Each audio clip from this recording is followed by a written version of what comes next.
శ్రోతలకు నా హృదయపూర్వక నమస్కారములు. మన శ్రోతలలో ఒక సోదరుడు ప్రశ్నను పంపటం జరిగింది. ఆ ప్రశ్న, నేను చిన్ననాటి నుంచి భక్తి మార్గంలో ఉన్నాను. నాకు ఊహ తెలిసిన దగ్గర నుంచి మా ఇంటిలో దైవ పూజలు, దైవ విధానములు సాగుతూనే ఉంటాయి. వాటన్నింటిలో నేను పాల్గొంటాను. దైవ భక్తి మాకు చాలా ఎక్కువ. అలా పెరుగుతూ వివాహము చేసుకుని తర్వాత నేను కూడా నా ఇంటిలోని గృహదేవతలను పూజించుకుంటూ వస్తున్నాను. ఆ దేవుళ్ళు దేవతలను మేము నిరంతరం పూజిస్తూనే ఉంటాము. ఇది మాకు మా తల్లిదండ్రుల నుంచి వచ్చినది. సుమారుగా ఇప్పటికి నా 55 ఏళ్ల జీవిత కాలంలో ఈ నిరంతర దైవభక్తిని నేను వదలలేదు. వీలైనప్పుడల్లా అనేక రకముల పుణ్యక్షేత్ర యాత్రలు చేస్తూ వస్తూ ఉంటాము. పుణ్యదినాలలో దైవ కార్యక్రమాలు నిర్వర్తిస్తూ ఉంటాము. ఇంటిలో ప్రతిరోజు గృహములో మా దేవుళ్లను దేవతలను అర్చిస్తూనే ఉంటాము. అన్ని విధములుగా మేముంటున్న మా మతములో ఆ దైవ విధానములన్నీ పాటిస్తూ ఉంటాము. కానీ మా జీవితము మొత్తము సమస్యలతోనే సాగుతున్నది. మా కుటుంబములో మొత్తము సమస్యలే ఉన్నవి. ఎన్నో సమస్యలను గతంలో ఎదుర్కొన్నాము. ఇప్పుడు కూడా ఎన్నో సమస్యలకు లోనవుతున్నాము. మా కుటుంబము మొత్తముగా, అంటే మా పిల్లలు, మేము, మా ఇంటిలో అసలు శాంతి లేదు. ఇలా ఎందుకు జరుగుతున్నది? ఆ దేవుడు మమ్మల్ని రక్షించడా? ఎంతో మంది దేవుళ్ళు దేవతలను ఆరాధిస్తున్నాము, వాళ్ళు మమ్మల్ని కాపాడరా? మరి అనేక చోట్ల భగవంతుడు రక్షిస్తాడని ఈ కొన్ని ప్రసిద్ధ క్షేత్రాలలో లేదా కొన్ని ప్రసిద్ధమైనటువంటి కార్యాలు, దైవ కార్యాలు చేయటం, వాటి వలన లాభం కలుగుతుందని, రక్షణ దొరుకుతుందని అనేక రకాల విధానాలు చెబుతూ ఉంటారు. కొన్ని ప్రత్యేక పుణ్యక్షేత్ర దర్శనాల వలన లాభం కలుగుతుందని చెబుతూ ఉంటారు. అనేక ప్రత్యేక దైవ కార్యాలు చేయటం వలన లాభం కలుగుతుందని చెబుతూ ఉంటారు. ఆ మార్గాలలో మేము గురువులను కూడా అనుసరిస్తున్నాము. అయినా మా జీవితంలో కష్టాలు తీరటం లేదు, అశాంతి పోవటం లేదు. దుఃఖం అందరము అనుభవిస్తున్నాము, అందరము అశాంతికి లోనవుతున్నాము. ఎందుకు మాకిన్ని కష్టాలు? అంటే వారికి సంబంధించిన బాధలు రాశారు, సమస్యలు రాశారు, దేవుళ్ళ పేర్లు రాశారు, గురువుల పేర్లు రాశారు, వారి పేర్లు రాశారు. వారు ఎన్ని సంవత్సరాల నుంచి ఏ దేవుళ్ళని ఎలా చేశారో రాశారు. అన్నీ చాలా వివరంగా రాశారు. అయితే ఇవన్నీ కూడా ప్రత్యేకముగా ఒక దేవుడు, ఒక దేవత, ఒక మతము, ఆ పేర్లు చెప్పటం వలన ఉపయోగం లేదు. అలాగే గురువులు, వాళ్ళ పేర్లు చెప్పటం వలన ఉపయోగం లేదు. కానీ మా కష్టాలు ఎందుకు పోవట్లేదు, బాధలు ఎందుకు పోవట్లేదు? ఇది వారు అడిగేటువంటి ప్రశ్న. అంటే ఇవన్నీ పోతాయని చెబుతున్నారు కదా, మేము కూడా అలాగే దైవ మార్గంలో వెళ్తున్నాం కదా. ఇంకా చాలా రాశారు, అవన్నీ చదవటం కూడా కుదరదు. వారు రాసినటువంటి దాన్ని దృష్టిలో పెట్టుకొని ఉద్దేశపూర్వకంగా వారికి అర్థమయ్యే విధంగా వారి ఉద్దేశాలన్నింటినీ దృష్టిలో పెట్టుకొని చెప్తాను. ఇంకా చాలా రాశారు వారు. అంటే కొన్ని అసలు మనం చెప్పుకోవటం కూడా ఒక్కొక్కసారి అది ఎవరినో నిందిస్తున్నట్టుగా ఉంటుంది. పాపం వారి బాధలు, వారి ఆర్థికాలు రాశారు. అయితే వారు ఇప్పుడు కూడా దేవుణ్ణి వదలలేదు, విధానాలు ఏం వదలలేదు, గురువులను వదలలేదు. కానీ మాకు సమస్యలు ఎందుకు పోవటం లేదు అంటున్నారు. ఇది మనం గుర్తించవలసిన విషయం. అందరం తెలుసుకోవాలి దీన్ని. ఇప్పుడు మనం ప్రాక్టికల్గా సహజంగా ఆలోచిద్దాం. ప్రతి ఇంటిలోనూ ఏదో ఒక దేవుడు, ఏదో ఒక మతానికి సంబంధించినటువంటి దేవుడు, దేవత ప్రతి ఇంట్లోనూ ఉంటారు. ప్రపంచవ్యాప్తంగా దేవుళ్ళని నమ్మని వాళ్ళు, అంటే మేము అసలు ఆ దైవ విధానాలకే వెళ్ళము అనేటువంటి వాళ్ళు ఏదైనా ఒక 5% ఉంటే ఉండొచ్చు అక్కడ. అంతే తప్ప ఎక్కువ మంది భగవంతుడిని ఎంతో కొంత నమ్మకంలోనే ఉంటారు. అది ఎక్కువ కావచ్చు, తక్కువ కావచ్చు, అంతే, కానీ నమ్ముతారు. ఏదో ఒక మార్గం, ఏదో ఒక మతం, ఏదో ఒక దేవుడు, ఏదో ఒక గురువు. ఇప్పుడు మనం ఉదాహరణగా మనం చేసే చెప్పుకుందాం. అసలు మనం ఉదయాన్నే లేచాం, లేవగానే భక్తితో భగవంతుడిని తలుచుకున్నాం, మా నిద్ర మంచం మీదే తలుచుకున్నాం, ఒక నమస్కారం చేసుకున్నాం. ఆ నమస్కారంలో మనకు తోచిన ప్రార్థనలు చేసుకున్నాం, మన మతం ఏం చెబితే చేసుకొని భగవంతుడితోనే మేల్కొన్నాం మన ఉదయం. ఓకే, బాగానే ఉంది. కాలకృత్యాలు తీర్చుకున్నాం, చక్కగా శుభ్రపరుచుకుని శరీరాన్ని మళ్ళీ భగవంతుడి దగ్గరికి వెళ్ళి కూర్చున్నాం. మన తాహతను బట్టి, మనకున్నటువంటి శక్తిని బట్టి ఆ భగవంతుడిని మన మతానుసారం అర్చించాం. అగరబత్తిను, కొబ్బరికాయో, అరటిపండు, ప్రార్థనలకు సంబంధించి ఏదో మన తాహత ఎంత అయితే అంత ఒక దీపం వెలిగించటం, ఏదుంటే అది నిత్యము ఆయా మతాలలో ఏదుందో దాన్ని పాటించాం. ఓకే, బాగానే ఉంది. ఇంకా మన వండుకున్న పదార్థాలు ఏదైనా మనం తింటున్నప్పుడు భగవంతుణ్ణి స్మరించుకుంటూ ఇదంతా భగవంతుడు ప్రసాదము అనుకొని తిన్నాం. చాలా ఉన్నతంగా, అంటే అసలు ఇన్ని రకాలు మనం చేయకపోవచ్చు, కానీ అవి కూడా చెబుతున్నాం. చేసేవాళ్ళు ఉంటారు, అసలు సామాన్యంగా చేయకుండా కొద్దిగా నమస్కారం పెట్టుకు వెళ్ళిపోయేవాళ్ళు ఉంటారు. మనం తినే ప్రతిదీ భగవంతుడికి సమర్పించి మనస్సులోనే అక్కడే, లేదా భగవంతుడికి కొంత నివేదన పెట్టి, ఎందుకంటే అలా బ్రతికే వాళ్ళు చాలా మంది ఉన్నారు, పెట్టి మనం తిన్నాం. అంటే భగవంతుడి ప్రసాదంగా తింటున్నాం. ఏం తిన్నా ఓకే. మనం ఏ బట్టలు కట్టుకున్నా, ఏ వస్తువులు తెచ్చుకున్నా ముందు ఆ భగవంతుడికి సంబంధించినటువంటిది ఏదో ఆ భగవంతుడి దగ్గర పెట్టి, ఆ భగవంతుడికి సంబంధించింది ఏ కుంకుమో, విభూతో, లేదా ఆయా మతానుసారం ఏదో ఆ వస్తువులకు తాకించో, అంటించో భగవంతుడికి నివేదించి వస్తువులు వాడుకుంటున్నాం. నా ఇల్లు కూడా దేవుడిదే అనుకుంటున్నాం, నా వస్తువులన్నీ దేవుడిదే అనుకొని వాడుకుంటున్నాం, నేను తినే తిండంతా దేవుడిదే అనుకుంటున్నాం. నా జీవితంలో ప్రతి కదలిక, ప్రతి చర్య, ఇప్పుడు అక్కడి నుంచి అయిపోయింది, వృత్తి వ్యాపార ఉద్యోగాలకో చదువుకో బయటకు వెళ్తున్నాను, మళ్ళీ భగవంతుడికి నమస్కరించుకొని భగవంతుడికి ఆయన స్మరించుకుంటూ, లేదా దేవుడో దేవతో ఏ మతంలో ఏది ఉంటే వారు, అలా చదువులకైతే చదువులకు వెళ్తున్నాం, వృత్తి వ్యాపార ఉద్యోగాలకు వెళ్తున్నాం. ప్రతి సందర్భంలో రాత్రి పడుకునే వరకు అన్ని విషయాలలో ఎక్కడెక్కడ అవసరమైతే అక్కడెక్కడ భగవంతుడిని స్మరిస్తూనే ఉన్నాం. తినేటప్పుడు, తాగేటప్పుడు, పడుకునేటప్పుడు, ప్రతి కొత్త కార్యానికి, ప్రతి విషయానికి, అన్ని. అలా రాత్రి నిద్రపోయే వరకు, మళ్ళీ రాత్రి నిద్రపోయేటప్పుడు భగవంతుడిని స్మరించుకొని ఆ మత అనుసారం ఏమున్నాయో అవన్నీ చేసి, అంటే మొత్తంగా హైయెస్ట్లోనే చెప్పుకుందాం. అసలు చేయనోళ్ళు కొంతమంది ఊరినే తలుచుకునే వాళ్ళు ఉంటారు, బాగా చేసేవాళ్ళు ఉంటారు. మనం బాగా చేసేవాళ్ళని దృష్టిలో పెట్టుకొని మాట్లాడుకుందాం. అన్నీ చేసుకొని మనం పడుకున్నాం. మొత్తం రోజంతా మనం మెలకువలో లేవటం జరిగింది, కాలకృత్యాలు తీర్చుకోవటం జరిగింది, తినటం, తాగటం అన్నీ జరిగినాయి, చక్కగా బట్టలు కట్టుకోవడం జరిగింది, మన పనులన్నీ చేసుకోవటం జరిగింది. వృత్తి వ్యాపార ఉద్యోగాలు కానీ, ఇంకేముంటాయి, కుటుంబాలు కానీ, జీవితం కానీ, సంసార జీవితం కానీ అన్నీ జరిగినాయి. కానీ అన్నింటికీ భగవంతుడి స్మరణ, ఒక పవిత్ర భావన, అంటే భగవంతుడు గూర్చిన పవిత్ర భావన ఉంది. ఇలా సంవత్సరాలు సంవత్సరాలు సంవత్సరాలు జీవిస్తున్నాం, మన తాహత కొద్దీ చేస్తున్నాం. ఇప్పుడు సపోజ్ కొబ్బరికాయ కొట్టాం, కొబ్బరికాయ చక్కగా పచ్చడి చేసుకున్నాం, పచ్చడి చేసుకు తినేసాం, భగవంతుడికి పళ్ళు నివేదించాం, తర్వాత ప్రసాదమైన మనమే తినేసాం. అంటే ఒక రియాలిటీని ఆలోచించండి, అది నేను చెప్పేది. ఒక దీపం వెలిగించాం, అది మన ఇంట్లో మన దేవుడి ముందే ఉంది. ఒక అగరొత్తి వెలిగించాం, అది మన ఇంట్లో మన దేవుడి ముందే ఉంది, ఆ సువాసన మనమే పీల్చుకున్నాం. ఇప్పుడు ఆ దీపపు వెలుగు కూడా మన ఇంటికే సంబంధించి ఉంది. అనేక పూలు, చుట్టూ పూల మొక్కలు పెంచాం, అన్ని భగవంతుడి దగ్గర పెట్టాం, లేదా పూలు కొనుక్కొచ్చి పెట్టాం, ఎవరి తాహతను పెట్టేవాడు, అవి కూడా మన ఇంట్లో మన దేవుడిగా ఉన్నాయి.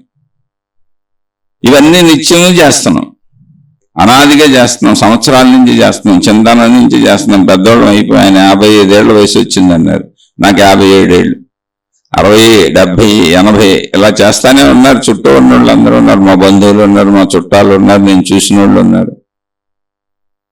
అలా చేస్తానే ఉన్నాం. కుదిరినప్పుడు ఆయా వారాల్లో ప్రార్థనాలయాలకు వెళ్తున్నాం. ప్రత్యేక పర్వదినాలలో ఏం చేయాలో అన్ని భగవంతుడికి సంబంధించిన అన్ని చేస్తున్నాం. ఏదైనా సెలవులు ఇవి దొరికినప్పుడు పుణ్యక్షేత్ర యాత్రలు చేస్తున్నాం, లేదా ప్రత్యేక పర్వదినాల్లో ఏ ఏ పుణ్యక్షేత్రాలు దర్శించాలో అవన్నీ చేస్తున్నాం. ఎక్కడ ఏది ఆపలేదు. అసలు దేవుడితో సంబంధం అనేది మానసికంగా ఎక్కడ ఆగలేదు. కానీ నాకు కష్టాలు ఎందుకు తీరలేదు అంటే వారు కష్టాలు రాశారు. కష్టాలు ఎందుకు తీరలేదు అన్న దాంట్లో కష్టాలు రాశారు. ఏంటి కష్టాల్లో ఉదాహరణ కొన్ని. కుటుంబ సభ్యులు ఎవరికి పడదు, ఒకళ్ళ పట్ల ఒకళ్ళు ఘర్షణలు, గొడవలు, గోళ్ళలో కొట్టుకుంటారు, తిట్టుకుంటారు, అహంకారాలు. ఈ పోలా ఎవరికి ఇలా నిరంతరం ఘర్షణలు పడతానే ఉంటారు. భర్తకి భార్య సహకరించదు, భార్యకి భర్త సహకరించడు, పిల్లలు రకరకాలుగా ఉంటారు. మళ్ళీ అందరికీ దైవభక్తి ఉంది, అందరికీ అది అలవాటుగా ఉంది. అసలు బయటికి చూస్తే వాళ్ళ ఆకృతి, ఆకారం, వాళ్ళు పెట్టుకున్నటువంటి బొట్లో లేకపోతే ఆ మతానుసారం వాళ్ళ అన్ని బయటకు కనపడతాయి చిహ్నాలే. మహాభక్తులు అనుకుంటారు అందరినీ, పిల్లలతో సహా అందరినీ. ఎందుకంటే అది అలవాటుగా వస్తుంది చిన్నప్పటి నుంచి. కానీ ఇక్కడ వ్యక్తిగతముగా అంతరంగ మార్పు ఏం లేదు. అది యాంత్రికంగా పనులన్నీ జరుగుతున్నాయి, మొత్తం జరుగుతున్నాయి ఉదయం నుంచి రాత్రి పడుకునే వరకు. కానీ భార్య చూడంగానే ఇప్పుడు భార్య ఏదో సరిగ్గా చేయకపోతే కోపం వచ్చేస్తుంది, అరిసేస్తున్నాడు. భర్త ఏదో సహకరించకపోతే ఆమె అరిసేస్తుంది. పిల్లలందరూ మళ్ళీ వీళ్ళు అరిసేస్తున్నారు. వీళ్ళ కోరికలు వాళ్ళ కోరికలు, వీళ్ళ అహంకారాలు వాళ్ళ అహంకారం. ఆ ప్రవర్తనలన్నీ మామూలు మనుషుల్లానే ఉన్నాయి. అంటే భక్తి అనే భగవంతుడి విధానానికి మన జీవన విధానానికి సంబంధం ఉందని వీళ్ళు అనుకోవట్లేదు. భక్తి అనేది ఒక సపరేట్, ఎవరికి వాళ్ళు చేసుకుంటున్నారు. కానీ మనుషులతో కలిసిమెలిసి ఉండేటప్పుడు అహంకారం ఆగట్లేదు. అహంకారానికి భక్తికి సంబంధం ఉందని వీళ్ళు అనుకోవట్లేదు. ఎవరికి వాళ్ళు తగ్గాలి, మనం తగ్గటం ఏంటి అనే ధోరణిలో వెళ్ళిపోతున్నారు. ఇంట్లో ఈ గొడవలన్నీ జరుగుతూనే ఉన్నాయి.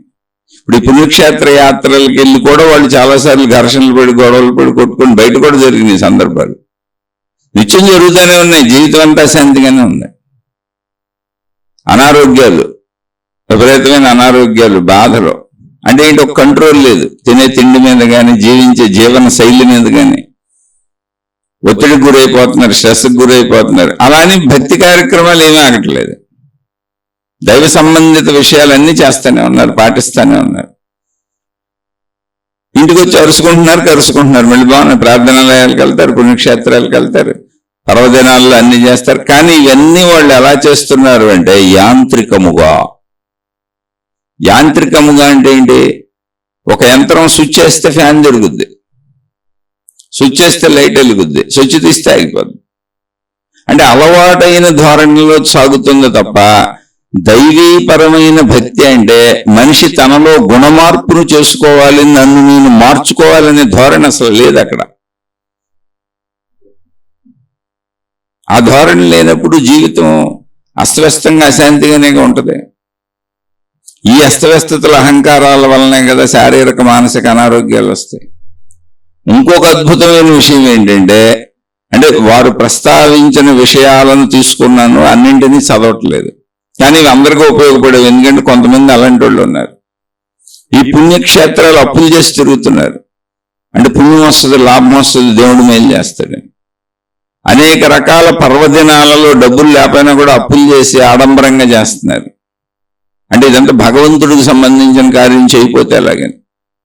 మళ్ళీ ఆ ప్రతి పర్వదినాలలో భగవంతుడికి ఏదన్నా పండగలలో వాటిల్లో విశేష దినాల్లో చేసినప్పుడు మళ్ళీ వీళ్ళు కొత్త బట్టలు కొనుక్కోవటం, మళ్ళీ వీళ్ళు కొత్త డ్రెస్సులు, ఇవన్నీ భగవంతుడి పేరు మీద. అదంతా ఒక ఆచారం, సాంప్రదాయం అనుకుంటున్నారు, అప్పులు చేసి చేస్తున్నారు.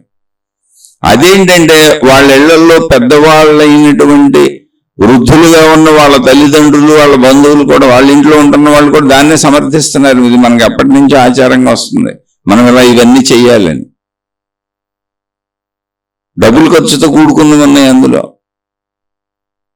అలాగే వ్యక్తిగత జీవితంలో కూడా డబ్బు మీద వాళ్ళకి అదుపు లేదు. అప్పులు చేసైనా ఖర్చు పెట్టేసుకుంటారు, విలాసాలు ఆగవు. అప్పుడు ఆర్థిక బాధలు రాకుండా ఎందుకుంటాయి? ఇప్పుడు మనకు ఉండే ఏంటి అసలు మన జీవితంలో ఒకసారి ఆలోచించండి. కుటుంబం ఉంది మనకి. కుటుంబ జీవితంలో నలుగురు కలిసి ఉన్నప్పుడు ఖచ్చితంగా నలుగురు 4 అభిప్రాయాల్లో ఉంటారు. నువ్వు యజమానిగా ఉన్నావా, లేకపోతే భర్తగా ఉన్నావా, భార్యగా ఉన్నావా, కొడుకుగా ఉన్నావా, కూతురుగా ఉన్నావా, వేరే విషయం. తల్లిదండ్రులుగా ఉన్నారు, పిల్లలుగా ఉన్నారు. కానీ ఎంతమంది మనుషులు ఉన్నారో అన్ని అభిప్రాయాలు ఆ ఇంట్లో ఉంటాయి. అన్ని వేరువేరుగా ఉంటాయి. ఇప్పుడు ఒకరోజు ఆ ఇంట్లో ఒక కూర 2 కూరలు వండుకున్నారు, ఏదో ఆహార పదార్థాలు చేశారనుకోండి, అవి ఒకళ్ళకి అనుకూలంగా ఉండొచ్చు, మిగిలిన ముగ్గురికి అనుకూలంగా ఉండవు. ఇంకొక రోజు చేసిన ఇంకొకరికి అనుకూలంగా ఉండొచ్చు, మిగిలిన ముగ్గురికి అనుకూలంగా ఉండవు. అందరికీ అనుకూలంగా నలుగురికి 4 రకాలు చేసుకు తింటాం ఏ ఇంట్లోనూ కుదరదు. అలా కట్టు బొట్టు తీరు తెన్ను జీవితంలో ప్రతి విషయము నలుగురికి వేరువేరుగా ఉంటుంది. నలుగురికి వేరువేరుగా నిద్ర వస్తుంది, నిద్రా సమయాలు మారిపోతాయి. నలుగురికి మెలకువ సమయాలు మారిపోతాయి. నలుగురు యొక్క జీవన విధానంలో పనులు వేరువేరుగా ఉంటాయి. ఎవరి పనులు అని చేసుకోవాలి. నలుగురికి వాళ్ళ వాళ్ళ పనులు వాళ్ళ ఇప్పుడు చదువుకునే పిల్లలైతే చదువుకు సంబంధించిన ఒత్తిడిలు ఉంటాయి, వాళ్ళ మీద లేకుండా ఎందుకు ఉంటాయి? పిల్లలకు ఒత్తిడి ఉండదు అనుకుంటున్నారు, పెద్దవాళ్ళకంటే ఎక్కువ ఉంటుంది. ఎందుకంటే ఇప్పుడు ఆ స్కూల్లో చదవాలి, వెళ్ళాలి, అక్కడ హోంవర్క్లు, మళ్ళీ అది చదివి పాస్ అవ్వాలి. ఒక పక్కన మనం బాగా చదవమని చెబుతుంటాం, ఇంకో పక్కన మాస్టర్లు చదవకపోతే వాళ్ళు ఊరుకోరు. 15 రోజులకు ఒకసారి 4 రోజులకు ఒకసారి పరీక్షలు పెట్టేస్తుంటారు టెస్ట్లో, మళ్ళీ మానితే ఊరుకోరు. వాళ్ళకుండి స్ట్రెస్ వాళ్ళకుండదు. మళ్ళీ తోటి విద్యార్థులు వీళ్ళల్లో గొడవలు గోళలు ఎవరికి ఎక్కడ పడదు. ఏ స్థాయిలో మనిషి అంటేనే చంటి పిల్లవాడికి కూడా మీరు నర్సరీలో జాయిన్ చేస్తే విపరీతంగా ఏడుస్తాడు తల్లిదండ్రులను వదిలిపెట్టి అక్కడ స్కూల్లోకి వెళ్ళటానికి.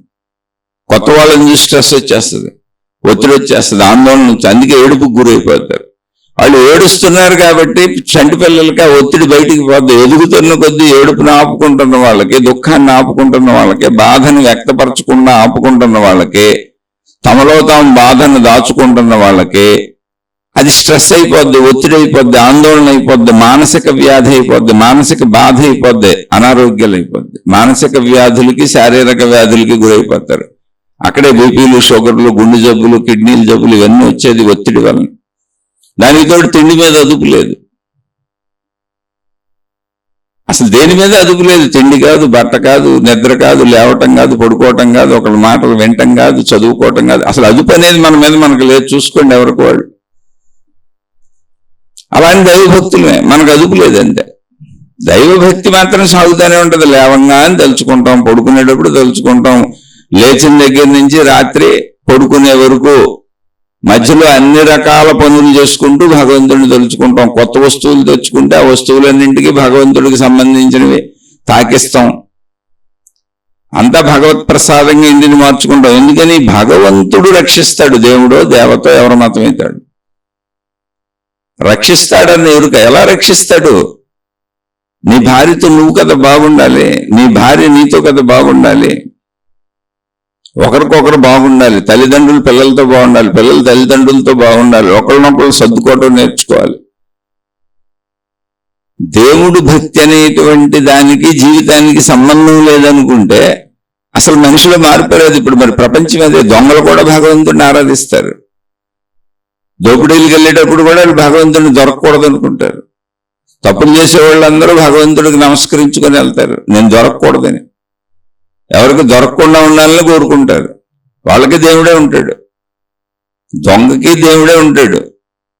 మా ఇంట్లో దొంగతనం జరగకుండా చూడు స్వామి అని కోరుకుంటున్న వాళ్ళకి దేవుడే ఉంటాడు. ఆ ఇంట్లో దొంగతనం నేను ఏమైనా చేయగలిగేలా సహకరించు స్వామి అనే వాళ్ళకి దేవుడే ఉన్నాడు. ఇప్పుడు దేవుడు ఎవరు మొరవినాలి అంటే నేను వితండవాదంగా మాట్లాడుతున్నానని అస్సలు అనుకోబాకండి. ఆలోచించండి, విచక్షణతో ఆలోచించండి. ఇవన్నీ మన జీవితంలో ఎందుకు పెట్టారు? ఒక మతం పేరు మీద పుట్టుకతోనే ఇవన్నీ ఎందుకు అలవాటు చేస్తున్నారు? పుట్టుకతోనే ఇదిగో నువ్వు మన మతం ఇది, మన మార్గం ఇది, మన విధానం ఇది, భగవంతుడు గుర్తొచ్చేలా ఇలాంటి బట్టలు వేసుకో, భగవంతుడు గుర్తొచ్చేలా ఇలాంటి ఆకృతి పెట్టుకో, భగవంతుడు గుర్తొచ్చేలా ఇలా బొట్టు పెట్టుకో, భగవంతుడు గుర్తొచ్చేలా ఇలా బొట్టు తీసే. ఏదో ఒక మతం. మొత్తానికి భగవంతుడు గుర్తొచ్చేలా నీ శారీరక పరమైనటువంటి వేషధారణలో, అలాగే ఇంట్లో ప్రతి చర్యలోనూ భగవంతుడు గుర్తొచ్చేలా, ఉదయం లేవగానే ప్రతి పనిలోనూ అంటే ఒక భగవత్ శక్తి ఉందని మర్చిపోకుండా నీకు రాత్రి నిద్రపోయే వరకు మెలకువ నుంచి అన్ని ఏర్పాట్లు చేశారు. ఎన్ని చేయొచ్చు అన్ని. అందులో పాటించే వాళ్ళు ఉన్నారు, పాటించిన వాళ్ళు ఉన్నారు, కొన్ని పాటించి కొన్ని వదిలేసే వాళ్ళు ఉన్నారు, కానీ ఏర్పాట్లు చేశారు. అవే మతాలు, అవే మతాలు. నీకు తెలుసా తెలీదా అన్నది విషయం కాదు. భగవత్ శక్తిని నువ్వు చిన్నతనం నుంచే నమ్ముతూ వెళ్ళిపో, ఇంటి నుంచే నమ్ముతూ వెళ్ళిపో. తల్లిదండ్రుల్ని ఎలా నమ్మావో, వీళ్ళు నన్ను చూస్తారని ఎలా నమ్మావో, అదే తల్లిదండ్రుల ద్వారా నువ్వు భగవంతుని నమ్ము, దైవశక్తిని నమ్ము, దేవుణ్ణి నమ్ము, దేవతను నమ్ము. ఓకే, నమ్మావు. నమ్మాను నేను, అదంతా సపరేట్ అనుకుంటున్నాం. నమ్మటం ఏంటి? ఒక దైవశక్తి ఉంది, అది సృష్టికి మూల కారణం అయ్యింది, మొత్తం మనందరికీ అదే మూల కారణమయ్యింది అన్నప్పుడు నా ప్రవర్తనలో మార్పు రావాలి అనే విషయాన్ని మనం అన్వయింపజేసుకోవాలి. నేను అలా ఉండకూడదు అనుకోవాలి. ఎంతో మంది పిల్లలు బయటకు వెళ్తున్నారు, చిన్నపిల్లలు, చదువుకునే పిల్లలు, ఇంటిని భక్తి ఇంట్లోనే పెరుగుతున్నారు, భక్తి మార్గాలు అనుసరిస్తున్నారు, పుణ్యక్షేత్రాలు తిరుగుతున్నారు, ఇంట్లో భక్తి పనులు చేస్తున్నారు, తల్లిదండ్రులు చేసినప్పుడు అనుసరిస్తున్నారు, తల్లిదండ్రులు వాళ్ళకి నేర్పుతున్నారు. కానీ రోడ్డు మీదకి వెళ్తే ఫ్రెండ్స్తో తిరిగి సిగరెట్లు, మందు, అన్ని రకాల అలవాట్లు చేసుకుంటున్నారు. ఇంకా వాళ్ళ మెడల్లో భగవంతుడికి సంబంధించినటువంటి ఆ మూర్తులు ఉంటాయి, ఏ మతానికి సంబంధించిన అవి మెడల్లో పెట్టుకుంటారు, అవి చేతులకు ఉంగరాల రూపాల్లో పెట్టుకుంటారు, మెడల్లో వేసుకుంటారు, రకరకాలుగా మళ్ళీ భగవంతుడి ధరిస్తారు. మళ్ళీ వాళ్ళు కూడా ప్రార్థనాలయాలకు వెళ్తారు, అన్నీ చేస్తారు. కానీ మళ్ళీ ఈ దురలవాట్లే, ఘర్షణలే, గొడవలే. భగవంతుడు భక్తే. ఇదేంటి అసలు భక్తి అనేది ఎందుకు మన జీవితంలోకి అవసరం? ఆ ప్రశ్న మీరు వేసుకున్న రోజున ఏ కుటుంబంలోనూ అశాంతి ఉండదు, ఏ కుటుంబంలోనూ బాధలు ఉండవు. ఎందుకని అనారోగ్య బాధలైనా, మానసికమైనటువంటి అనారోగ్య బాధలైనా, భయాలైనా, ఆర్థిక బాధలైనా మనకుండే ఇవే. కుటుంబం ఉంది, కుటుంబ బాధలు ఉంటాయి. సమాజంలో ఉన్నాం, సామాజిక ఇబ్బందులు ఉంటాయి. ఆర్థికం కావాలి కాబట్టి ఆర్థిక ఇబ్బందులు ఉంటాయి. శరీరం ఉంది, శారీరక అనారోగ్యాలు ఉంటాయి. మనసు ఉంది, మానసిక అనారోగ్యాలు ఉంటాయి, భయాలు ఉంటాయి. ఇవేగా మనకుండేది. వీటన్నింటినీ సక్రమమైన నా మార్గంలో విచక్షణా జ్ఞానంతో నడుపుకోమని భక్తిని ఏర్పాటు చేశారు. నిన్ను మించిన ఒక దైవశక్తి సృష్టిని నడుపుతున్నది. నీ ఇష్ట ప్రకారం అరిసేయటం, కరిసేయటం, పెత్తనాలు చేసేయటం, లేదా నీ ఇష్ట ప్రకారం తెలియకుండా ఇంట్లో వాళ్ళకి నీ ఇష్టం వచ్చినట్టు ప్రవర్తించటం. కొంతమంది తాగుబోతులు, తిరుగుబోతులు బయట తెలియకుండా చేసేస్తుంటారు, సిగరెట్లు కాల్చేస్తుంటారు, డబ్బులు ఖర్చు పెట్టేస్తుంటారు, అప్పులు చేసేస్తుంటారు, మోసాలు చేసేస్తుంటారు. మళ్ళీ వాళ్ళందరికీ భగవంతుడు ఉన్నాడు. భగవంతుడు పేరు చెబుతారు, ఎక్కడ ఏ విధంగా మనిషి దొరికితే ఆ విధంగా వాడేసుకుంటారు. అది ఇంట్లో కుటుంబ సభ్యులనైనా బయట వాళ్ళనైనా. సంపూర్ణమైన మోసకారితనం. ఇది ఎవరికి వాళ్ళు పరీక్షించుకోవాలి. అందుకని ఇక్కడ భగవంతుడు భక్తి అంటే గుణమార్పు అది తెలియాలి.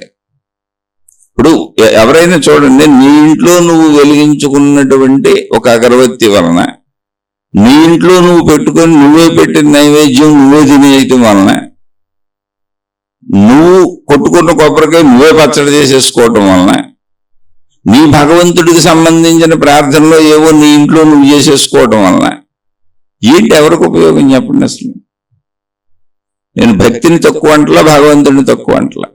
ఎవరికి ఉపయోగం?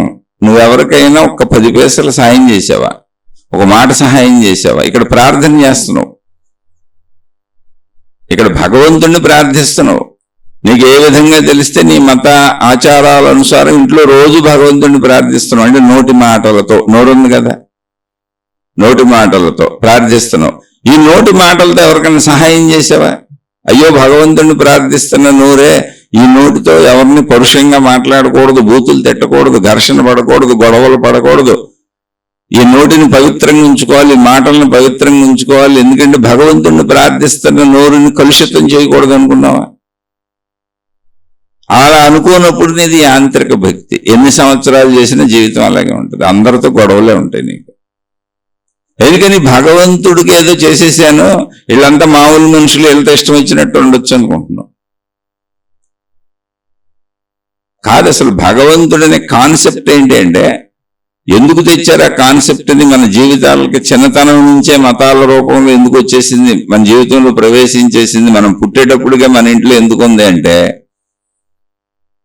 నువ్వు చిన్ననాటి నుంచే నీకు కొద్దిగా ఊహ తెలియటం మొదలుపెట్టిన దగ్గర నుంచి, కొద్దిగా జ్ఞానం తెలియటం మొదలుపెట్టిన దగ్గర నుంచే నిన్ను మించిన ఒక శక్తి ఈ విశ్వాన్ని నడుపుతున్నది, దీనికి కారణమై ఉన్నది. నీకు కూడా ఆ శక్తే కారణము. ఎలా పెడితే అలా జీవించకూడదు. ఇక్కడ కర్మ సిద్ధాంతం పనిచేస్తుంది. ఆ సిద్ధాంతాలను నడిపే విశ్వశక్తి ఉంది, సృష్టి శక్తి ఉంది, ప్రకృతి శక్తి ఉంది. అదే దేవుడు, దేవత అని భగవంతుడిగా మతాలలో చెప్పబడుతున్నది. ఆ స్పృహ నీకు చిన్నతనం నుంచే కల్పించాలి అని. కానీ తల్లిదండ్రులే అసలు పాటించరు. యాంత్రిక దైవభక్తి చేస్తారు, అరుచుకుంటారు, తిట్టుకుంటారు, కొట్టుకుంటారు, అప్పులు చేస్తారు, తప్పులు చేస్తారు, బయట వాళ్ళతో గొడవలు పడతారు, ఇంట్లో వాళ్ళతో గొడవలు పడతారు. అసలు చిన్న బండి వేసుకుంటూ రోడ్డు మీద వెళ్ళి ఎవరిని అడ్డం వస్తే ఆయన తిడతా మొదలు పెడతారు. కారు వేసుకెళ్తే ఎవరిని అడ్డం వస్తే ఆయన తిడతానే ఉంటారు. మళ్ళీ ఆ కారులో దేవుడి బొమ్మలు ఉంటాయి, ఆ బైక్కి దేవుడి బొమ్మలు అంటించి ఉంటాయి, మళ్ళీ వీళ్ళ మెడల్లో దేవుడికి సంబంధించినవి ఉంటాయి. ఇంకా కొంచెం ముందుకెళ్తే వీళ్ళు చక్కటిగా దేవుడికి సంబంధించిన బొట్లు పెట్టుకొని, లేకపోతే బొట్లు తీసేసి వాళ్ళ మతాచారాలు పాటిస్తూ ఉంటారు. వాళ్ళ ఒంటి మీదే దేవుడి చిహ్నాలు ఉంటాయి, అయినా ఘర్షణ పడతానే ఉంటారు. అంటే దేవుడికి నా వ్యక్తిగత ప్రవర్తనకి సంబంధం లేదనుకుంటున్నారు. దేవుడితో ఉండవలసిన విధంగా నేను ఉంటే చాలు అనుకుంటున్నారు. మా ఇంట్లో దేవుడి ఫోటోలు ఉన్నాయి, ఇంకొంచెం నాకు కొద్దిగా ఆర్థిక వ్యవస్థ బాగుంటే దేవుడికి ఒక సపరేట్ రూమ్ పెట్టుకున్నా, లేదా ప్రార్థనాలయాలకు వెళ్తా, లేదా పుణ్యక్షేత్రాలకు వెళ్తా, తిరుగుతా. అక్కడ దేవుడికి సంబంధించినటువంటి చాలు. ఇప్పుడు ప్రార్థనాలయానికి వెళ్ళి ప్రార్థనాలయంలో గొడవ పడతాడు. ప్రార్థనాలయాల్లో గొడవలు పడేవాళ్ళు బోళ్ళు మంది ఉన్నారు. ప్రార్థనాలయంలో అక్కడ దేవుడి దగ్గర ఉన్నటువంటి పూజారులతో, పంతులు గారులతో గొడవ పడిన వాళ్ళు బోళ్ళు మంది ఉన్నారు. ఇక భక్తులతో గొడవ పడేవాళ్ళు అయితే ఉన్నారు. మీరు ఒక ప్రార్థనాలయానికి వెళ్ళి కూర్చొని చూడండి. మీరు ఏం చేయదు, ఊరికినే వెళ్ళి, మీరు ఏ మతమైన పర్ల ప్రార్థనాలయంలోకి వెళ్ళి ఊరికినే కూర్చొని ఒక్కరోజు అదే పనిగా పెట్టుకొని మొత్తం వచ్చే మనుషులు వెళ్ళే వాళ్ళందరినీ ఒకరోజు మొత్తం గమనించండి. కూర్చొని పూర్తిగా ఒకరోజు మొత్తం ఒక పర్వదినంలో వెళ్ళండి. అందరినీ తోసేసుకుంటూ ముందుకు వెళ్ళిపోదాం అనుకుంటారు. ముందు వాళ్ళని వెళ్ళినవాడు అసలు దేవుడి దగ్గరికి వెళ్ళేది కూడా ఆడవాళ్ళని తోసేస్తారు, మగవాళ్ళని తోసేస్తారు. ఎన్ని చోట్ల చూశాను, ఎన్ని సందర్భాల్లో చూశాను. నన్ను 3 చోట్ల తొక్కేశారు, కింద పడేసి తొక్కేశారు నన్ను.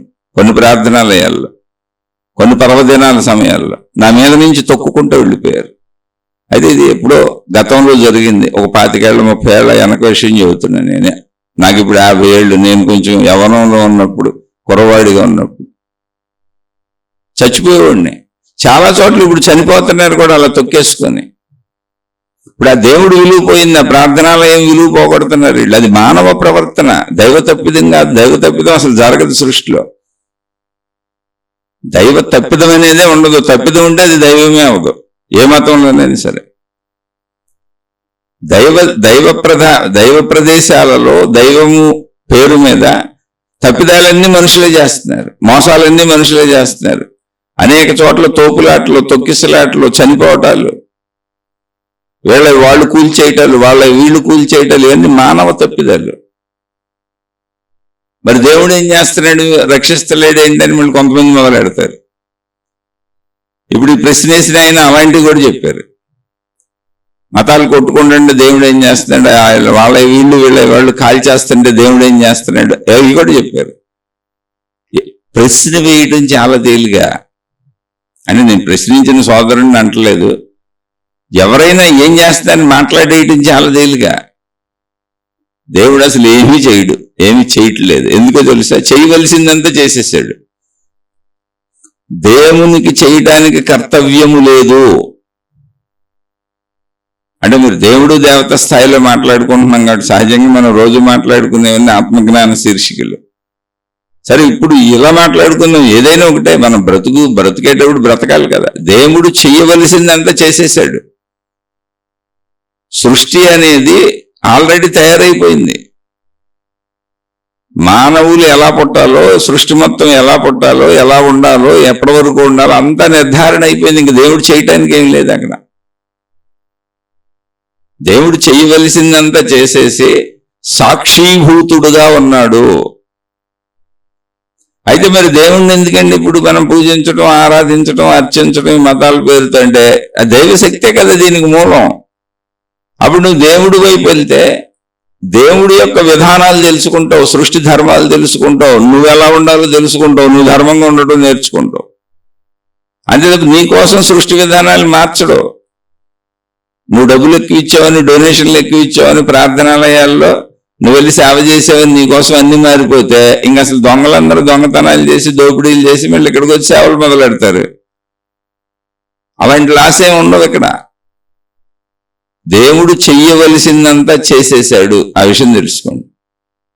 ఎలా అంటే మొత్తం సృష్టి మనం పుట్టేటప్పటికే, మనం భూమి మీద పడేటప్పటికే భూ వాతావరణం మనం బ్రతకడానికి అనుకూలంగా ఉంది.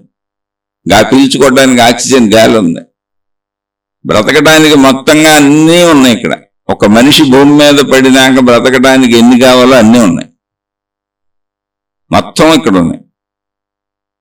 ఆ ఉన్న వాటిని పొందటానికి, నువ్వు జీవించడానికి అవసరంగా నీకు ఇంద్రియాల శరీరం ఇవ్వబడింది, ప్రయత్న శక్తి ఇవ్వబడింది, జ్ఞానశక్తి ఇవ్వబడింది, ఇచ్ఛాశక్తి ఇవ్వబడింది, క్రియాశక్తి ఇవ్వబడింది, విచక్షణ జ్ఞానశక్తి ఇవ్వబడింది. అన్ని రకాల శక్తులు నీకు ఇవ్వబడినాయి.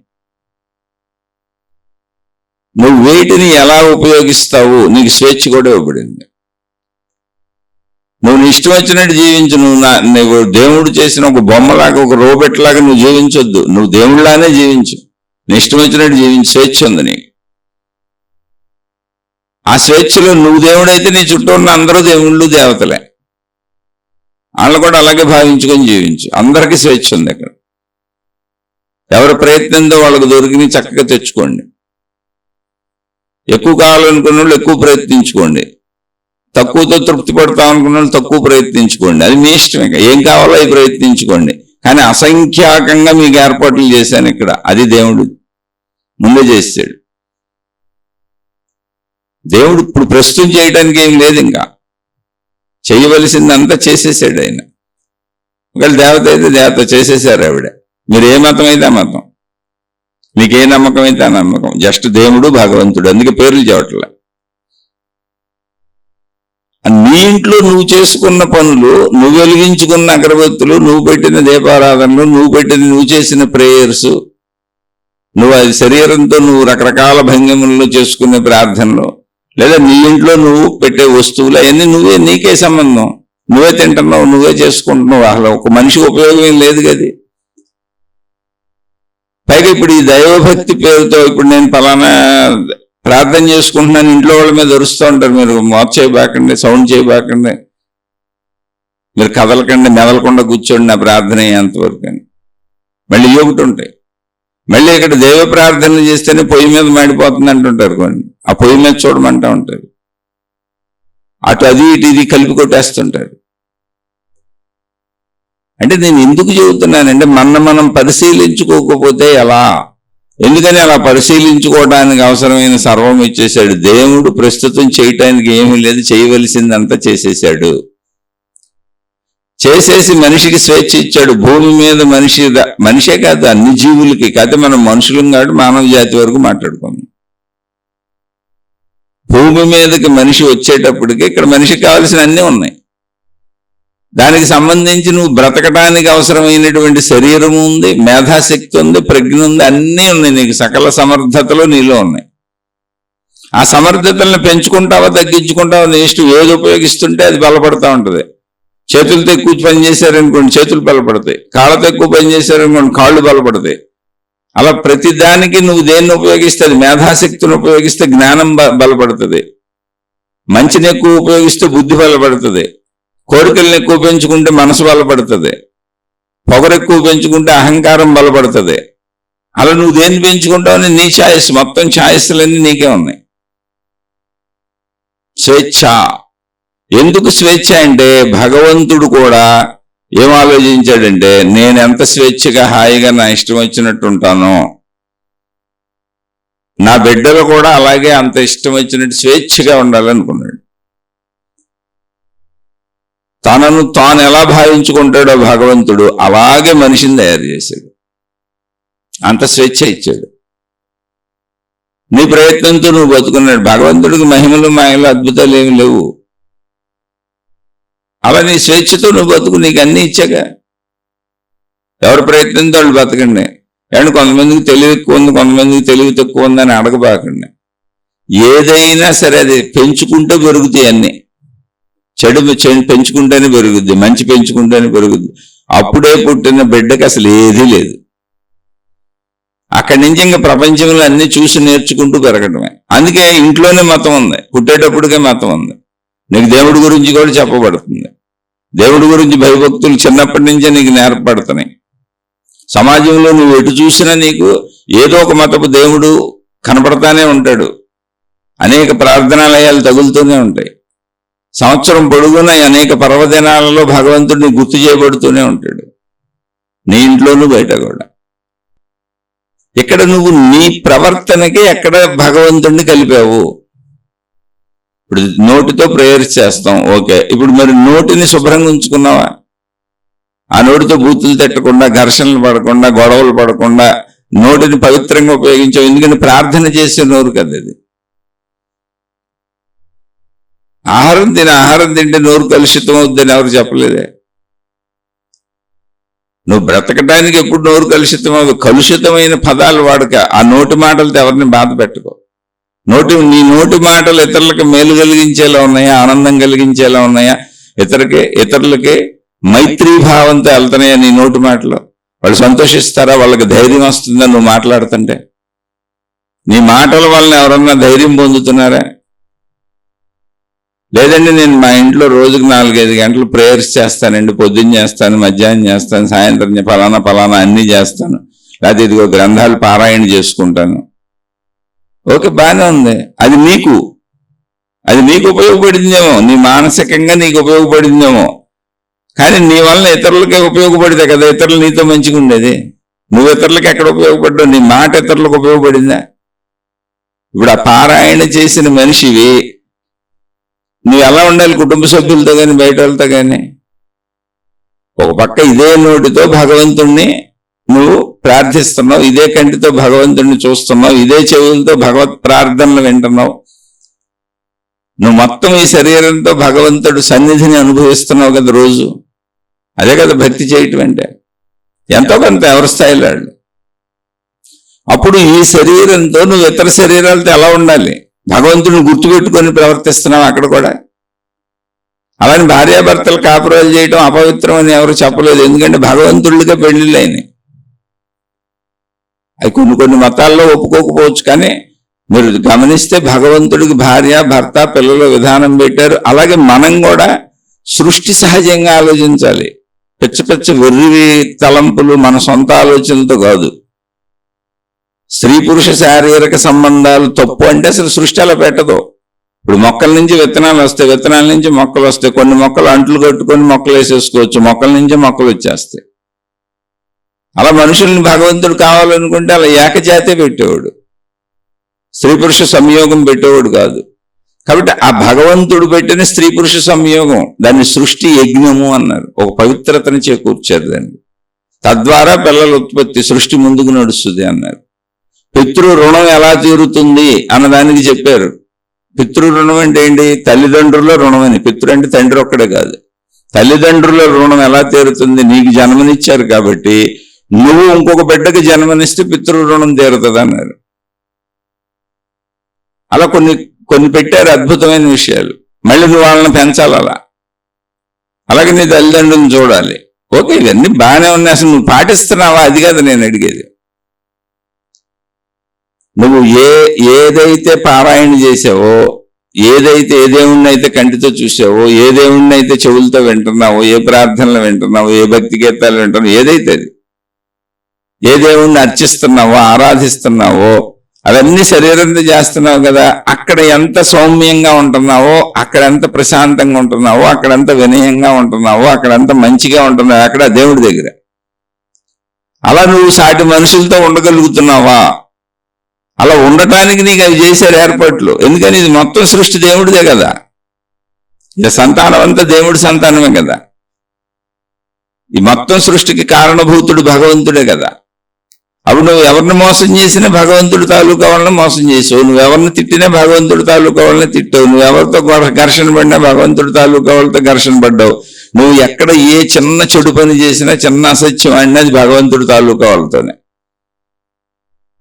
అప్పుడు నీకు మరి ఆ దోషం వస్తుంది. అదే కర్మ సిద్ధాంతం, అది ఆయనే పెట్టింది.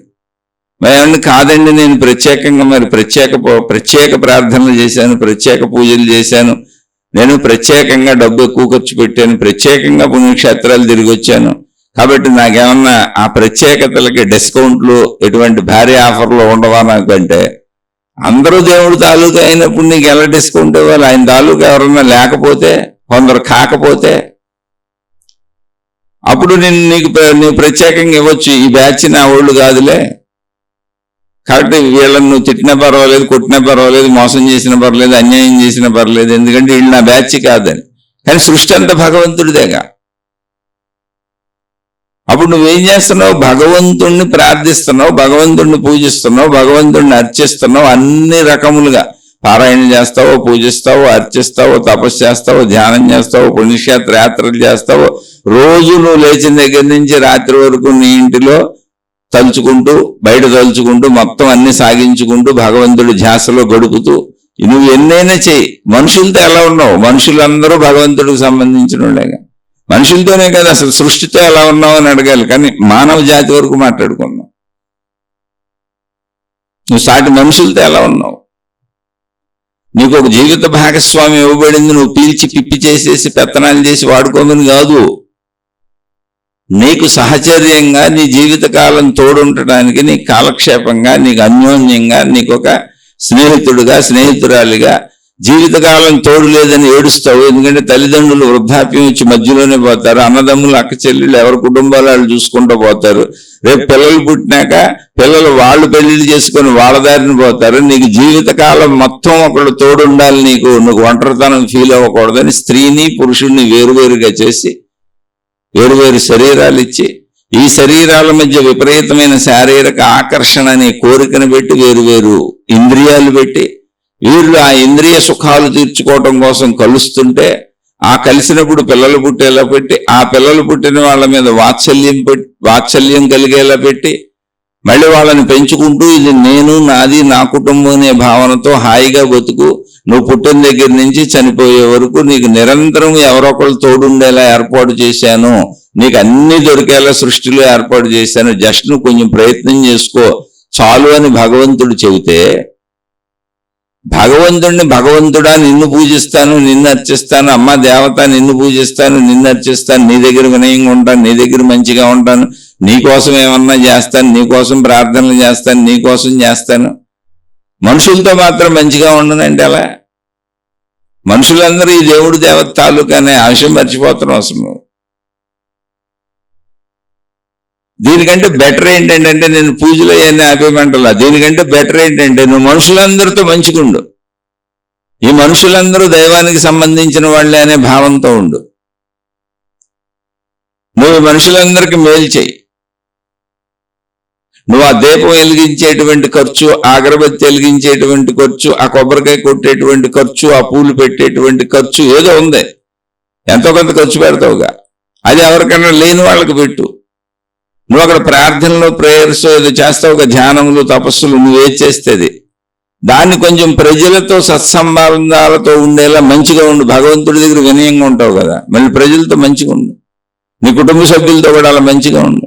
ఎందుకంటే వీళ్ళందరూ భగవంతుడి సంతానమే. వీళ్ళు నేను ఎవరిని బాధ పెట్టినా నా దేవుడు బాధపడతాడు, నా దేవత బాధపడుతుంది అనే ఆలోచన అసలు నీకుందా?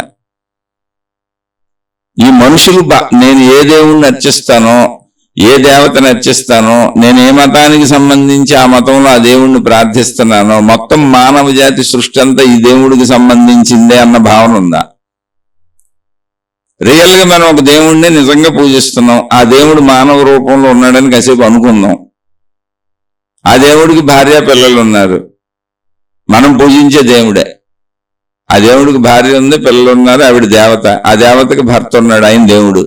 పిల్లలు ఉన్నారు, వాళ్ళు కూడా దేవుళ్ళే. ఇప్పుడు వాళ్ళు మనకి ఎక్కడ కనపడినా మనం వినయంగా ఉంటామా? వాళ్ళని మనుషుల్లాగా చూసి వాళ్ళని పక్కకు పోమని తోసేస్తామా? ఏ లైన్లోనూ ఇప్పుడు మనం ఏ రైల్వే టికెట్ల లైన్లోనూ మన దేవుడి తాలూకా వాళ్ళు కూడా వచ్చి నుంచున్నారు. మన దేవుడు కొడుకు, మన దేవుడు కూతురు, వాళ్ళు కూడా దేవుళ్ళే.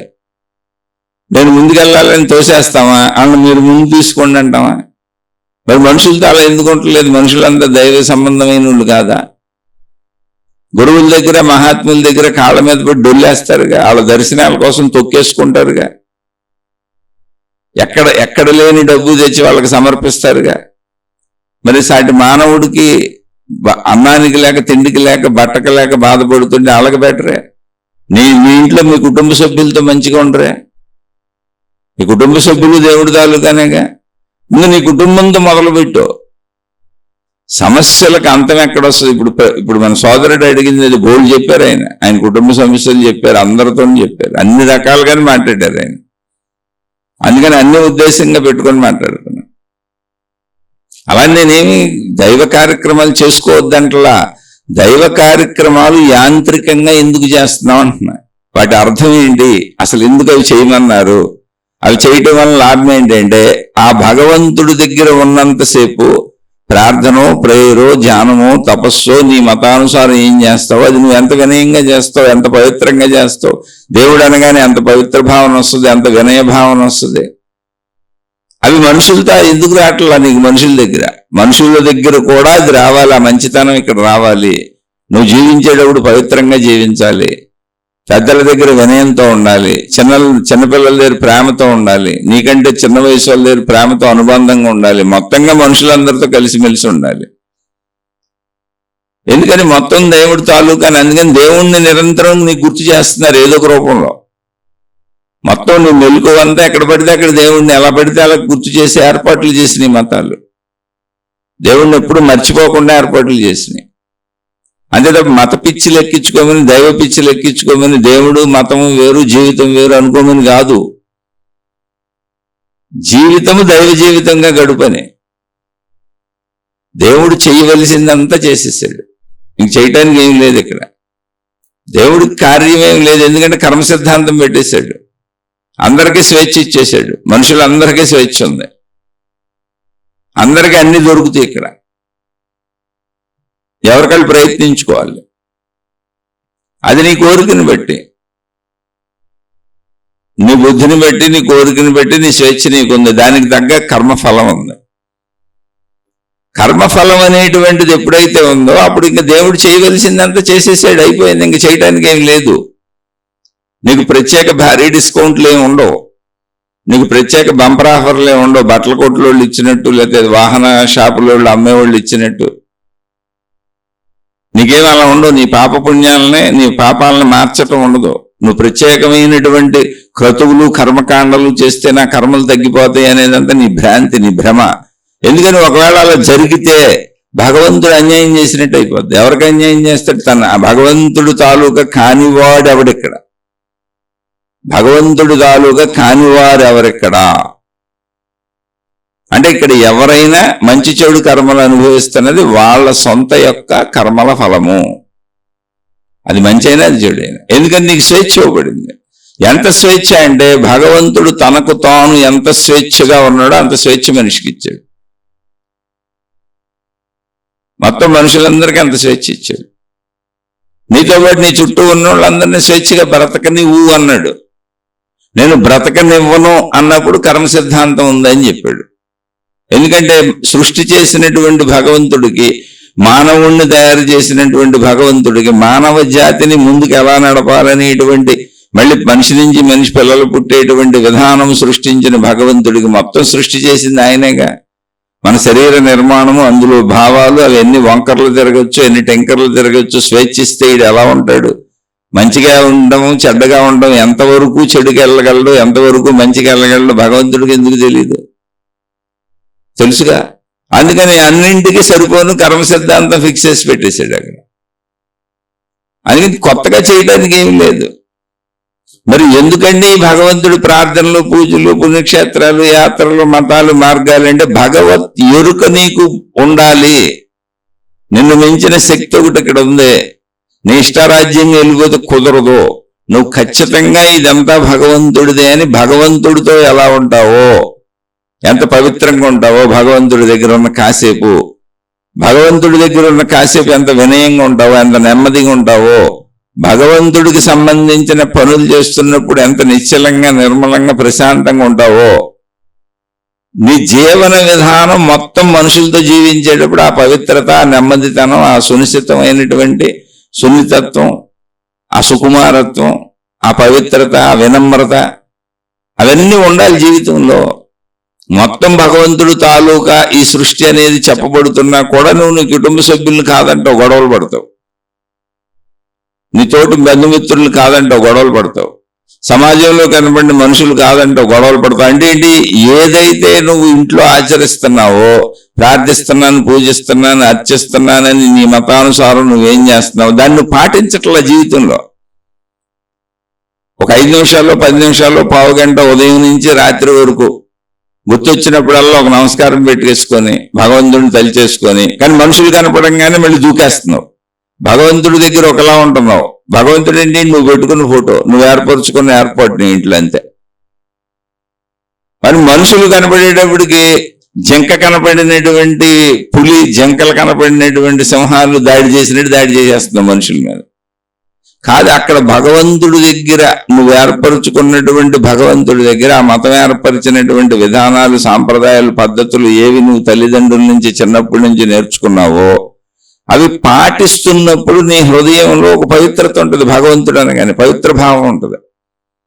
భగవంతుడు అనగానే కొంచెం ఆకటం ఉంటుంది, మాట అదుపు ఉంటుంది, అన్ని అదుపు, ఇంద్రియాలు, శరీరం మొత్తం అదుపుగా ఉంటుంది. ఆ కాసేపు భగవంతుడి దగ్గర ఉన్న కాసేపు నిశ్చలంగా, నిర్మలంగా, పవిత్రంగా ఉంటావు. అలా మొత్తం మనుషులతో నువ్వు అలాగే ఉండాలి, ప్రేమ బాంధవ్యాలతో ఉండాలి. మనుషులందరూ భగవంతుడి తాలూకాని ఉండాలి. అందుకని అక్కడ ఆ క్రియలు నీకు అలవాటు చేసి భగవంతుడి దగ్గర ఆ పవిత్రతల్ని, ఆ ప్రేమానురాగాల్ని, ఆ ప్రేమ బంధాలని భక్తి పేరుతో, భక్తిలో మళ్ళీ భగవత్ కర్మకాండల పేరుతో నీకు అలవాటు చేసి నిన్ను అక్కడ కూర్చోబెట్టి నీ చేత అవన్నీ చేయించి నువ్వు బయట ప్రపంచంలో కూడా ఇలాగే బ్రతుకు, మనుషులతో ఇలాగే బ్రతుకు, ఇదంతా భగవంతుడికి సంబంధించిందే అని చెప్పడానికి చేసిన ప్రయత్నాలు అవన్నీ. నువ్వు అక్కడి వరకు చేసేసి బయట చేయకపోతే ఎలా? బయట మనుషులతో కూడా అలాగే ఉండాలి. నువ్వు ఉండనప్పుడు ఎలా? భగవంతుడు మళ్ళీ కొత్తగా రక్షించడానికి ఏమీ లేదు, సిస్టమ్ తయారైపోయింది.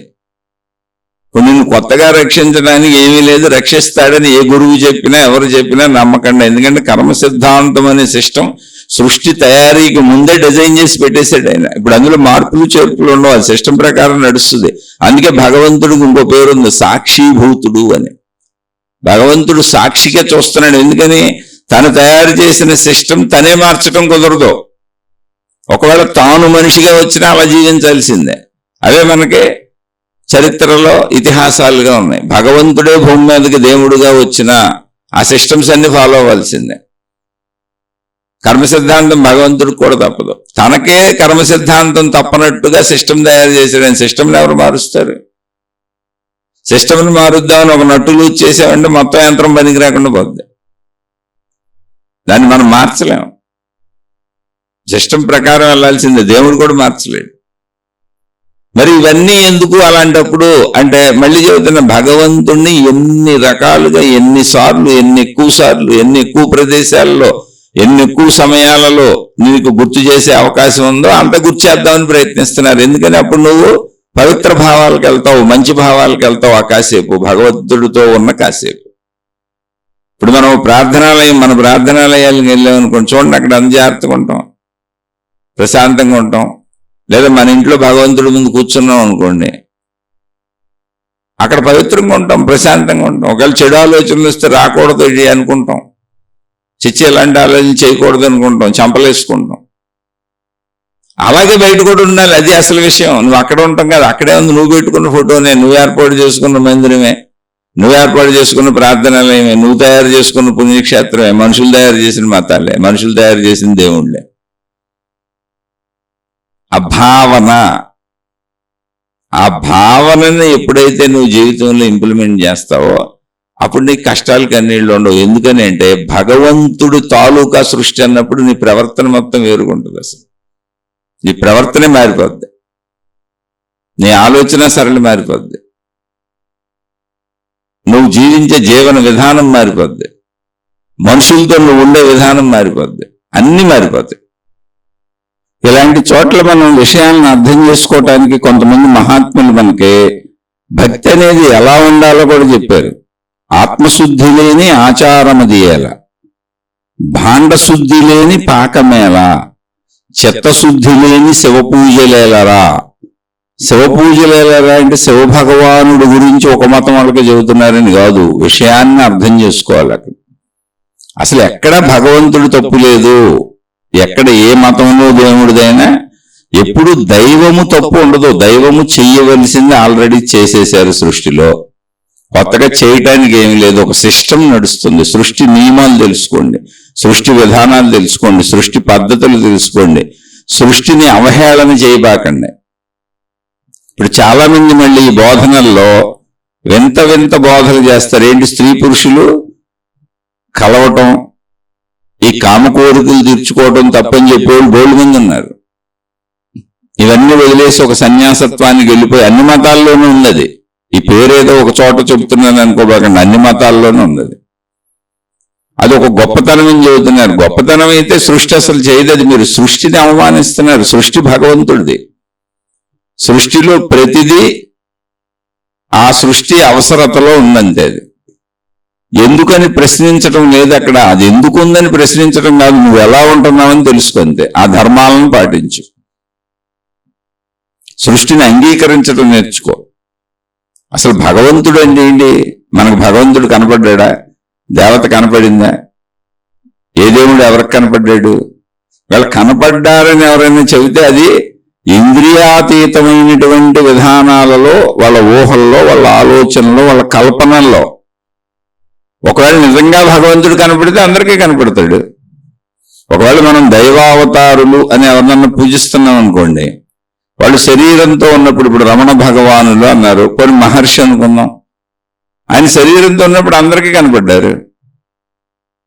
ఎవరొచ్చినా కనపడ్డారు. దొంగలు, దోపిడీ దొంగలు, వ్యభిచారులు, అన్ని రకాల మంచోళ్ళు, చెడ్డోళ్ళు, భక్తులు ఎవరొచ్చినా కనపడ్డారు. అలా దేవుళ్ళు ఎవరు రూపాలతో ఉన్నా అందరికీ కనపడ్డారు. ఇప్పుడు శరీరాలు వదిలేసినాక కొంతమంది చెవుల్లోనే ఎందుకు గుసగుసలాడతారు? కొంతమందికి ఎందుకు కనపడతారు, మిగిలిన వాళ్ళకి ఎందుకు కనపడరు? మళ్ళీ ఇక్కడ పవిత్రత అపవిత్రత అని ఎందుకు క్రియేట్ చేశారు? అటువంటి మాయల్లో పడబాకండి, వాస్తవికంగా ఉండండి. వాస్తవికంగా మన శరీర నిర్మాణం ఉంది, స్త్రీ పురుషులు తయారు చేయబడ్డారు. ఆ స్త్రీ పురుషులకు కుటుంబ వ్యవస్థ ఉంది, అక్కడి నుంచి మనం పాటించవలసిన ధర్మాలు ఉన్నాయి. అవన్నీ నెరవేరిస్తేనే మానవ సమాజం హాయిగా ఉంటుంది, చక్కగా ఉంటుంది. ఆ ధర్మాలు, బాధ్యతలు, కర్తవ్యాలు నిర్వర్తించటమే మానవుడు చెయ్యవలసిన పని. దానికోసం మనకి ఈ ధర్మ బోధలు వచ్చినాయి, అనేక రకాల గ్రంథాలు వచ్చినాయి. ఈ మతాలు వేరుగుండొచ్చు, మతపు దేవుళ్ళు వేరుగుండొచ్చు, కానీ మతం అనేది చిన్నప్పుడే ఇంట్లో ఎందుకు అంటే, మతాలు వేరువేరుగా ఎందుకున్నాయో కూడా తెలుసుకోవాలి మనం. అనేక ప్రాంతాలలో ఏర్పడినాయి, అన్ని ఒక ప్రాంతంలో ఒకే చోట ఏర్పడినాయి కాదు. చాలా విస్తృతమైనటువంటి భూభాగం ఇది. భౌగోళిక పరిస్థితులు అనేక రకాలుగా మారిపోతాయి, ఆహార పదార్థాలు అనేక రకాలుగా మారిపోతాయి, అక్కడ జీవన విధానాలు వేరుగుంటాయి. పూర్తిగా మంచుతో కూడిపోయిన లోకాలు ఉంటాయి, పూర్తిగా మంచుతో కప్పబడిపోయినటువంటి దేశాలు ఉంటాయి. లోకాలంటే దేశాలు ఉంటాయి. అలాగే పూర్తిగా ఇసుకతో ఉన్నాయి ఉంటాయి, పూర్తిగా వర్షాలు పడే ప్రాంతాలు ఉంటాయి, పూర్తిగా వర్షాలు పడని ప్రాంతాలు ఉంటాయి. అలా భౌగోళిక పరిస్థితులను బట్టి వాళ్ళ జీవన విధానాలు, అక్కడ వేష భాషలు, అక్కడ దేశ భాషలను బట్టి అక్కడ మతాలు ఏర్పడి అవి విభిన్నంగా ఉండొచ్చు. అక్కడ పరిస్థితులకు తగ్గట్టుగా వాళ్ళు ఏర్పాటు చేసుకుంటారు. ఇప్పుడు ప్రపంచం అంతా కలిసింది కాబట్టి, ఒక చోటకు వచ్చింది కాబట్టి, మనుషులందరూ కలుస్తున్నారు కాబట్టి, రవాణా విమాన సౌకర్యాలు ఏర్పడినాయి కాబట్టి అందరూ ఒకరినొకరు కలుస్తారు. తెలుస్తాయి, మనకి విభిన్న మతాలు తెలుస్తాయి. అందులో మనం ఒక దాంట్లో ఉండుంటాం. ఏదైనా మతం పుట్టుకతోనే ఇంట్లోకి ఎందుకు వచ్చిందంటే, నిన్ను మించినటువంటి ఒక శక్తి ఉన్నది, విశ్వశక్తి. నువ్వు శరీర భావనలో, పరిమిత భావనలో తప్పులు చేయకూడదు, దైవ భావనతో జీవించాలి. దైవ భావనతో అంటే ఏంటి? ఇది దైవశక్తికి సంబంధించింది. సృష్టి అంతా ఒక ప్రణాళికలో ఉంది, సృష్టి అంతా ఒక నియమంలో ఉంది, సృష్టి అంతా ఒక విధానంలో ఉంది. సృష్టి మొత్తం ధర్మము మంచి అనేటువంటి సూత్రంతో నడుస్తుంది. దాన్ని నువ్వు ఎక్కడ తప్పించినా, ఎక్కడ నువ్వు దైవీ భావన లేక తప్పటడుగులు వేసినా, చెడు వైపు వెళ్ళినా, కర్మ సిద్ధాంతంతో అది సరిచేయబడుతుంది. నువ్వు ఎంత చెడు చేసావో అంత చెడు నీకే తిరిగి వస్తుంది. అలా ఆ చెడును నీకే ఇవ్వటం ద్వారా మళ్ళీ అది మంచిలోకి మార్చబడుతుంది. అది దుష్ట శిక్షణ శిష్ట రక్షణ అని చెప్పారు. కాబట్టి దేవుడు చెయ్యవలసింది ముందే చేసేసాడు. ఇప్పుడేదో చేస్తాడని కొత్తగా మీరు పరుగులు తీసి మీరేదో డొనేషన్లు ఇచ్చి డబ్బులు ఇచ్చేసి ప్రార్థనాలయాలు కట్టించేసాం, అందులో మేము మూర్తులు పెట్టించేసాం, ఆ మూర్తి మాదే, అది మేము కట్టిందే, ఈ కిరీటం మాదే, ఇది మేమిచ్చిందే అని మీరు ఎన్ని చెప్పినా మీరు ఏం చేసినా ఆల్రెడీ సృష్టి జరిగిపోయింది. అలాని భగవంతుణ్ణి ప్రార్థించటం, పూజించటం, అర్చించటం, ఎవరి మతానుసారం వాళ్ళు చేయటం ఎప్పుడూ అత్యవసరం. ఆ క్రియ ఆత్మన్యం చేయట్లా. ఆ క్రియను మనుషుల దగ్గర కూడా వర్తింపజేసుకో. ధర్మంగా ఉండు, మంచిగా ఉండు, ఇదంతా సృష్టి మొత్తం భగవంతుడిది, ఇక్కడ ఉన్నదంతా భగవత్ సంతానమే అని జీవించు, ధర్మంగా ఉండు, మంచిగా ఉండని చెప్పేది. అవన్నీ ఎందుకు అంటే మానసిక బలానికి, మన కోసం. భగవత్ శక్తిని నమ్ముతున్న కొద్దీ మానసిక బలం పెరుగుతూ ఉంటుంది. ఈ విశ్వం మొత్తం ఒక ధర్మపరమైనటువంటి పవిత్రమైనటువంటి భగవత్ శక్తితో నడపబడుతున్నది. నాకు ధర్మంగా మంచిగా ఉన్నంతకాలం నాకు అండదండలు ఉన్నాయి అని ఒక బలహీనమైన మనస్సు కలిగినటువంటి శరీరపరమైన పరిమిత భావనలో ఉన్న జీవుడికి బలాన్ని చేకూరుస్తుంది ఆ భావన, భక్తి భావన, దైవ భావన. అందుకోసం నువ్వు అవన్నీ చేస్తూనే ఉండాలి. అలా పెంపొందించేలా పెట్టారు. అందులోంచి జ్ఞాన భావనలోకి వచ్చి నీ ఇంట్లో నువ్వు చేసుకునే భక్తి భావన చేయాల్సిందే, నువ్వు పుణ్యక్షేత్రాలు తిరగాల్సిందే, నువ్వు ప్రార్థనాలయాలకు వెళ్లాల్సిందే, నువ్వేం చేయగలవో చేయాల్సిందే. ఎందుకంటే నీ మనసుకు ఆలంబనగా భక్తి భావన కావాలి, నీలో భక్తి ఎరుక ఉండాలి. దాన్ని ఆచరణలో జ్ఞానభావంగా తెచ్చుకోవాలి. ఇదంతా సృష్టి అంతా భగవంతుడిదే. నేనేదో ప్రార్థన చేశాను కాబట్టి నాకు స్పెషల్గా మేలు చేస్తాడు, నేనేదో వెళ్ళి దర్శనం చేసుకొచ్చాను కాబట్టి నాకు స్పెషల్గా మేలు చేస్తాడు, నేనేదో ఇంత డబ్బులు ఎక్కువ ఇచ్చాను కాబట్టి నాకు స్పెషల్గా మేలు చేస్తాడు. అలాంటి పిచ్చి పిచ్చి భ్రాంతులు పెట్టుకోకుండా ఎవరన్నా చెప్పినా నమ్మకండి. భగవంతుడిని భగవంతుడి కోసం దర్శించండి, భగవంతుడిని భగవంతుడి కోసం అర్చించండి, భగవంతుడిని భగవంతుడి కోసం సేవించండి, భగవంతుడిని భగవంతుడి కోసం స్మరించండి. అది మానసికమైనటువంటి ధైర్యాన్ని కలిగించేటువంటి మానసిక బలంగా తయారవుతుంది. అదే ఆచరణలో జ్ఞాన బలంగా మారుతుంది. భగవంతుడిని మర్చిపోయినటువంటి స్థితి ఒకటి తెచ్చుకుంటే ఆచరణలోకి అది వచ్చేస్తుంది.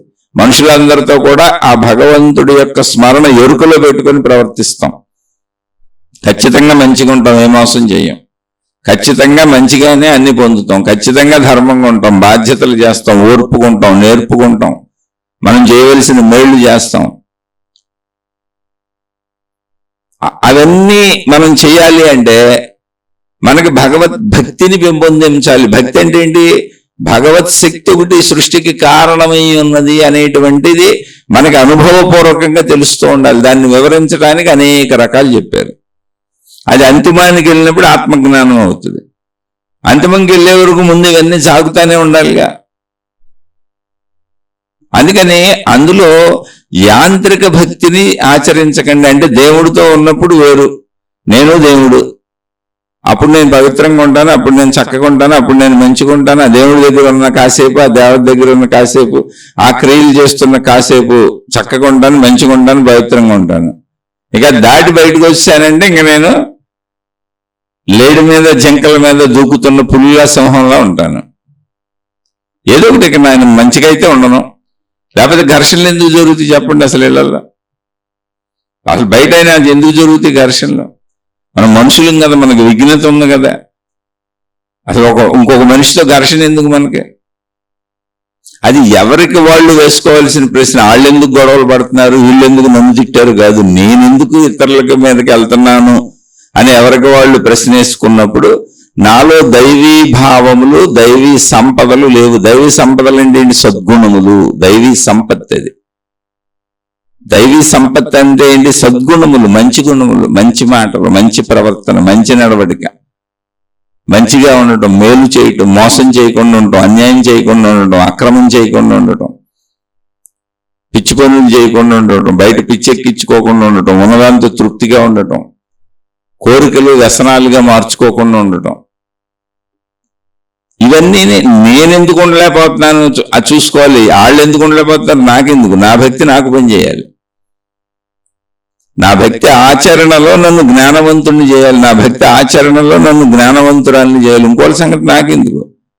నేను భగవంతుడితో ఎంత కరెక్ట్గా ఉంటే నా మనోబలం అంత పెరుగుతుంది. నాకు భక్తి మనోబలాన్ని పెంచాలి.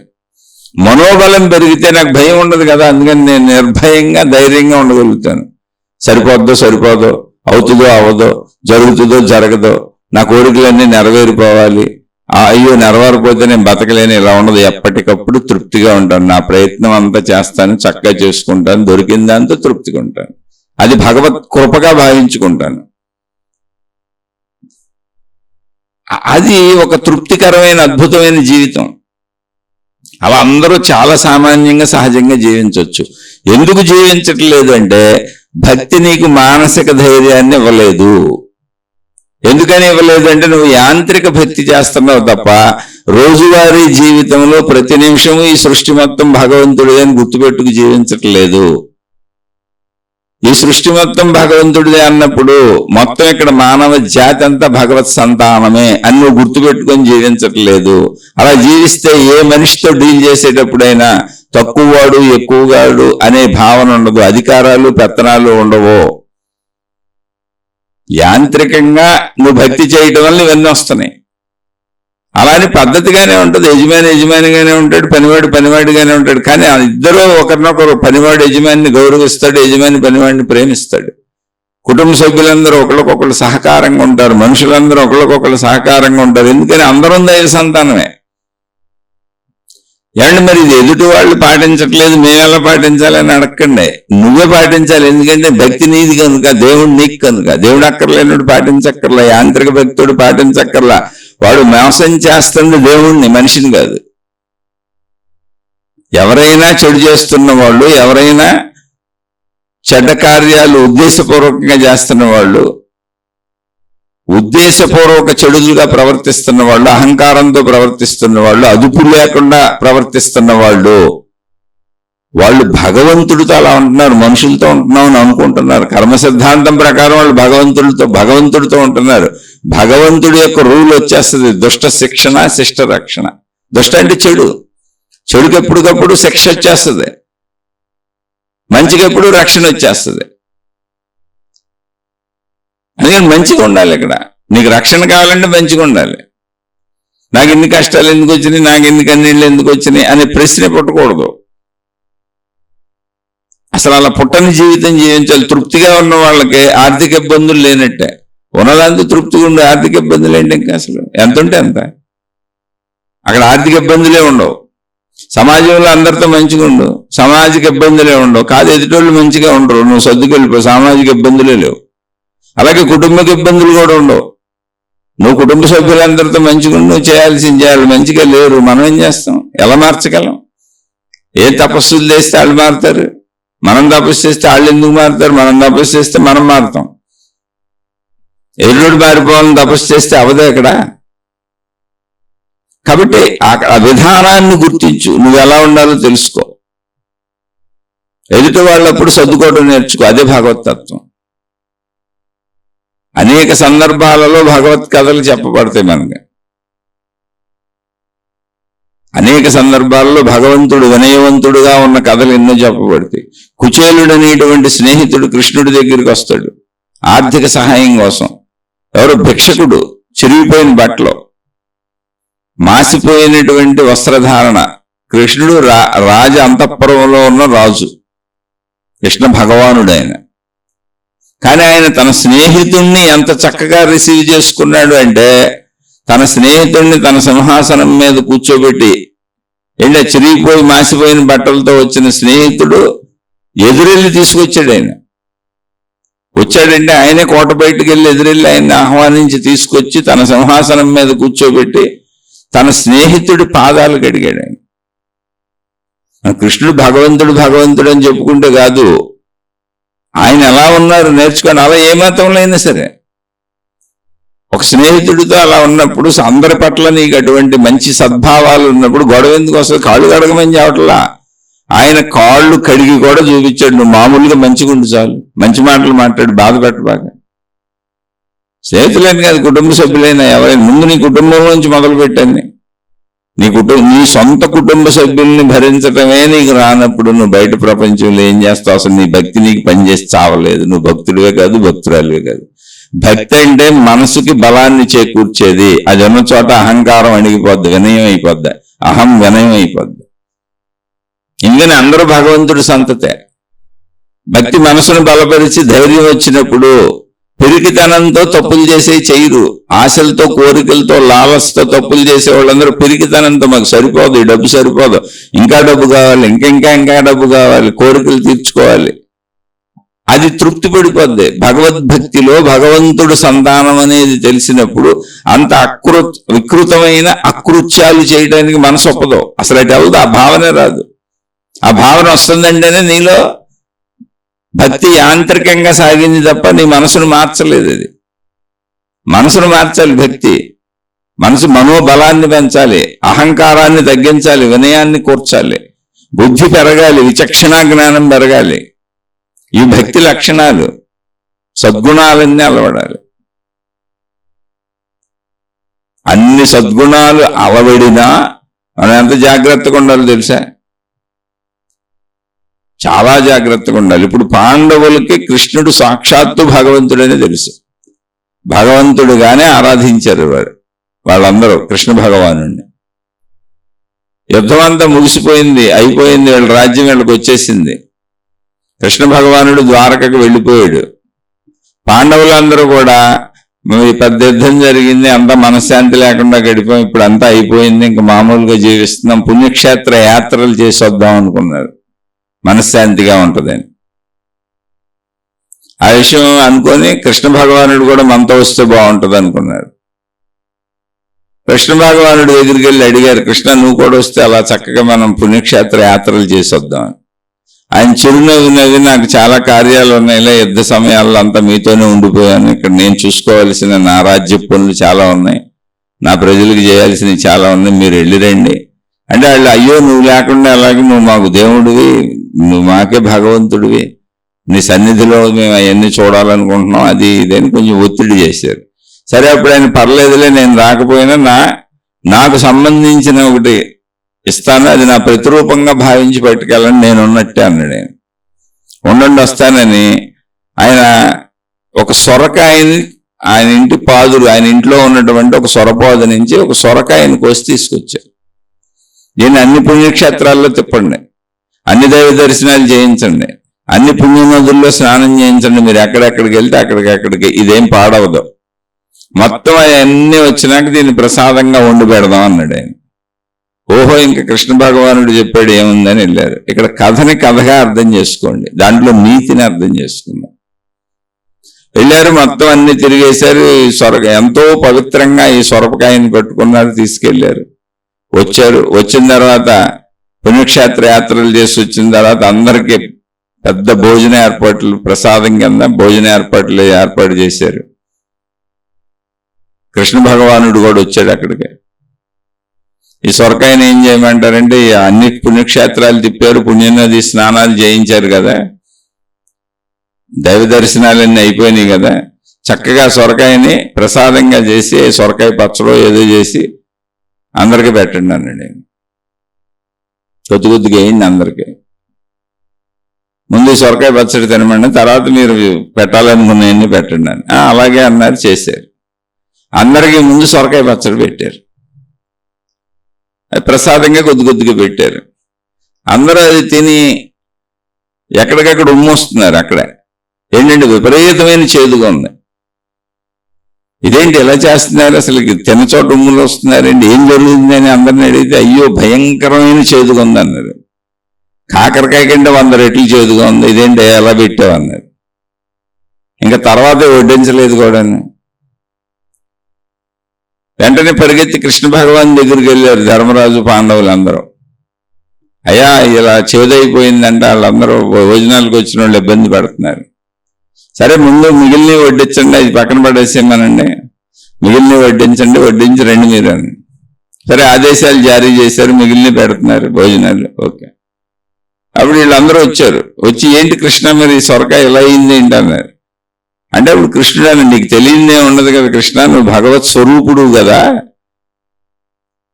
మరి నువ్వు ఏంటి ఇలాంటి సొరకాయ ఎలా అయింది ఏంటి, నీకు తెలిసే ఇచ్చావా తెలియక ఇచ్చావా అని అడిగారు. అయ్యా అది చేదు పోదు, మా ఇంట్లోనే ఉంది ఎప్పటి నుంచో. అది మహా కాలకోట చేదు ఉంటుంది, అది మామూలు చేదు కాదు. కాకరకాయ కంటే ఎక్కువ చేదు ఉంటుంది. అది వంటలు వండం, మేము అసలు వాడం దాన్ని. అంత చేదు సొరకాయని నాకు కూడా తెలుసు అది. కానీ మీరు ఇన్ని పుణ్యక్షేత్ర యాత్రలకు వెళ్తున్నారు కదా, పుణ్యక్షేత్ర యాత్రలకు వెళ్ళేది ఎందుకు? చెడు పోగొట్టుకొని మంచిని పెంచుకొని పుణ్యాన్ని పెంచుకొని దీనికి కదా. పుణ్యక్షేత్ర యాత్రలు చేసి ఆ పుణ్య నది స్నానాలు చేసి ఆ పుణ్యక్షేత్రాల్లో దైవ దర్శనాలు చేసేది అందుకే కదా. అలా చేయటం వలన ఇందులో ఏమన్నా చేదు పోద్దేమో అనుకున్నాను అన్నాడు కృష్ణుడు. అన్ని పుణ్య నదుల్లో మునిగింది కదా, చేదు పోద్దేమో, మామూలుగా అవుతుందేమో అనుకున్నాను. అన్ని పుణ్యక్షేత్ర దైవ దర్శనాలు చేసి వచ్చారు కదా, మామూలుగా అవుతుందేమో అనుకున్నాను అన్నాడు ఆయన కృష్ణ భగవాన్. అప్పుడుకి వెలిగింది వాళ్ళకి. అంటే ఈ కథలో నీతి, ఇది తయారు చేయబడిన కథ. ఇది నీతి ఏంటి అంటే నీ అంతరంగంలో చెడు నువ్వే పోగొట్టుకోవాలి. ఇవన్నీ కూడా నీకు భక్తి భావాన్ని పెంచుతాయి, మంచిని నేర్పుతాయి. చెడు నువ్వు పోగొట్టుకోవాలి, మంచిని నువ్వు పెంచుకోవాలి.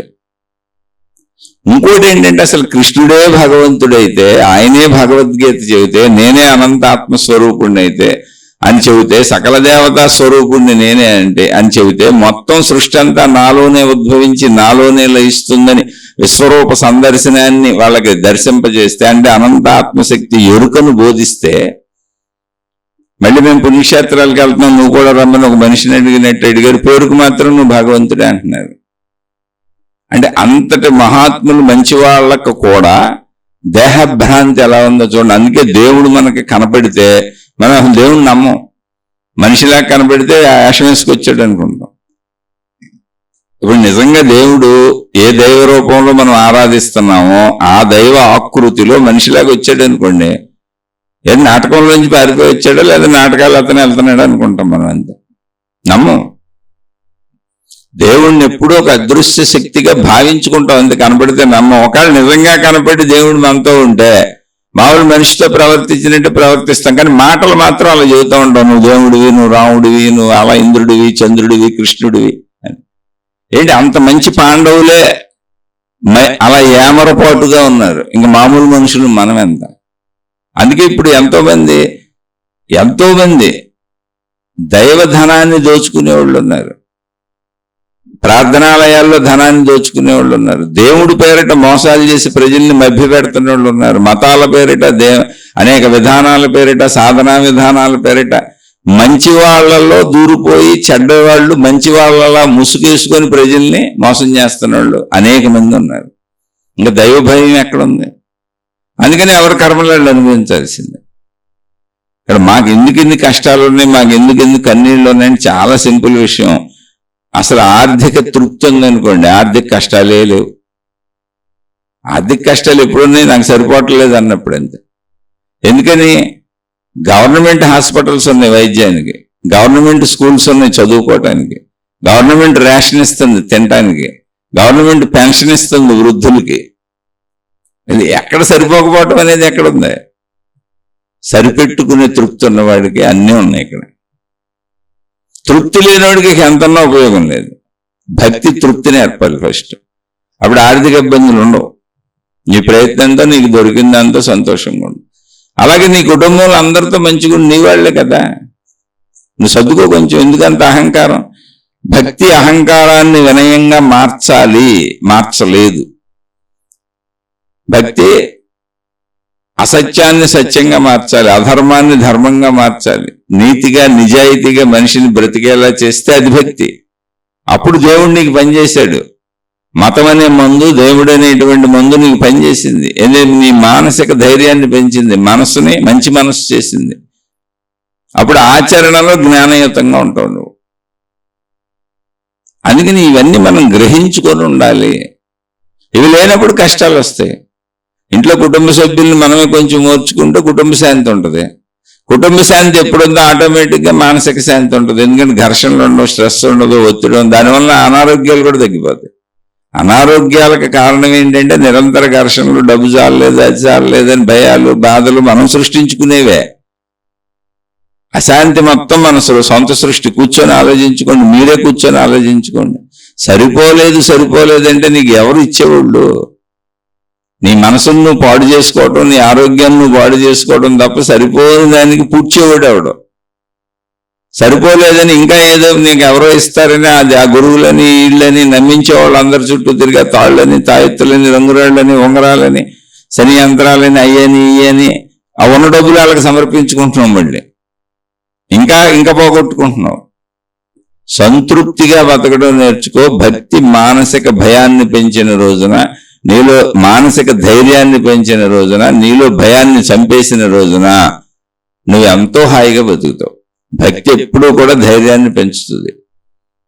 భగవంతుడి పట్ల ఎంత ఎరుక కలుగుతుందో మనిషికి అంత భయం తగ్గిపోద్ది, అంత ధైర్యం పెరుగుతుంది. ధైర్యం పెరిగిన ప్రతివాడు సంతృప్తిగా జీవిస్తారు, నీతి నిజాయితీలతో జీవిస్తారు. ఏమైపోద్దు, ఏం జరిగిపోద్దు అని ఆదుర్దాలకి, టెన్షన్లకి లోన్ అవ్వరు. కనుక వాళ్ళ ఆరోగ్యాలు బాగుంటాయి, వాళ్ళ ఆర్థిక పరిస్థితులు బాగుంటాయి, శారీరక పరిస్థితులు బాగుంటాయి, మానసిక పరిస్థితులు బాగుంటాయి. మంచి వాళ్ళకి అన్నీ బాగుంటాయండి, చెడ్డవాళ్ళకి ఏది బాగోదండి. దుష్ట శిక్షణ శిష్ట రక్షణ ఇక్కడ ఉన్నది. దేవుడు తాను చేయవలసిందంతా ముందే చేసేసాడు, ఇప్పుడు కొత్తగా చేయటానికి ఏమీ లేదు. ఆ చేసేసాడు అన్నది ఏదుందో దాన్ని మీరు తెలుసుకోండి. అవే సృష్టి నియమాలు, సృష్టి విధానాలు, సృష్టి పద్ధతిలో. ఇది ఈ ప్రశ్న వరకే కుటుంబ పరంగా సమస్యలు అడిగారు కాబట్టి ఇక్కడ వరకే చెప్పుకుంటున్నాం. ఆత్మజ్ఞాన శీర్షికగా దీన్ని ముందుకు తీసుకెళ్ళటం లేదు. ఇక్కడికి అర్థం చేసుకొని జీవించటం అలా నేర్చుకోండి. మళ్ళీ చెబుతున్న భగవంతుడు అనే చోట నువ్వు ఒక చిన్న నమస్కారం పెట్టినా ఆ నిమిషం నీ భావన ఎలా ఉందో, ఎంత పవిత్రంగా ఉన్నావో, ఎంత మంచిగా ఉన్నావో, ఎంత వినయంగా ఉన్నావో, ఎంత ప్రశాంతంగా ఉన్నావో, అవన్నీ నువ్వు మనుషులతో ఉండాలి, అవన్నీ నువ్వు జీవితంలో ఆచరించాలి. ఆ ఆచరణ వచ్చే వరకు నువ్వు భక్తి చేస్తానే ఉండాలి, భగవంతుడితో సాగుతానే ఉండాలి, భగవంతుడి పట్ల భక్తి భావాన్ని పెంచుకుంటానే ఉండాలి. దాన్ని మళ్ళీ మానవుల దగ్గర, మానవ లోకంలో, మనుషులుగా, కుటుంబంలో, బయట ఆచరించాలి నువ్వు. ఆ ఆచరణ వచ్చే వరకు ఇవన్నీ విధిగా సాగుతూనే ఉండాలి. అవి నేర్పడానికి వచ్చినాయి మతాలు, మార్గాలు, విధానాలు, పద్ధతులు. అంతే తప్ప నువ్వు డబ్బులు ఇస్తే, నువ్వు డొనేషన్లు ఇస్తే, నువ్వు ఎక్కువ చేస్తే, నువ్వేదో ఎక్కువ చేసేస్తే నీకు నువ్వు ఎన్ని తప్పులు చేసినా రక్షింపబడతావు అనేది నీ భ్రాంతి మాత్రమే. తప్పులు లేని జీవితము నిజమైన భక్తికి నిదర్శనం. తప్పులు లేని మనసు నిజమైన భక్తికి నిదర్శనం. అసలు ఆలోచనలలోనే తప్పు ఆలోచన పుట్టకపోవడం నిజమైన భక్తికి నిదర్శనం. ఆ నిజమైన భక్తిని పెంచుకుందాం, అది మన చేతిలో పనే కదా, అది చేయాలి మనం. ఆచరణలోకి రాని ఉపయోగమే ఉంది.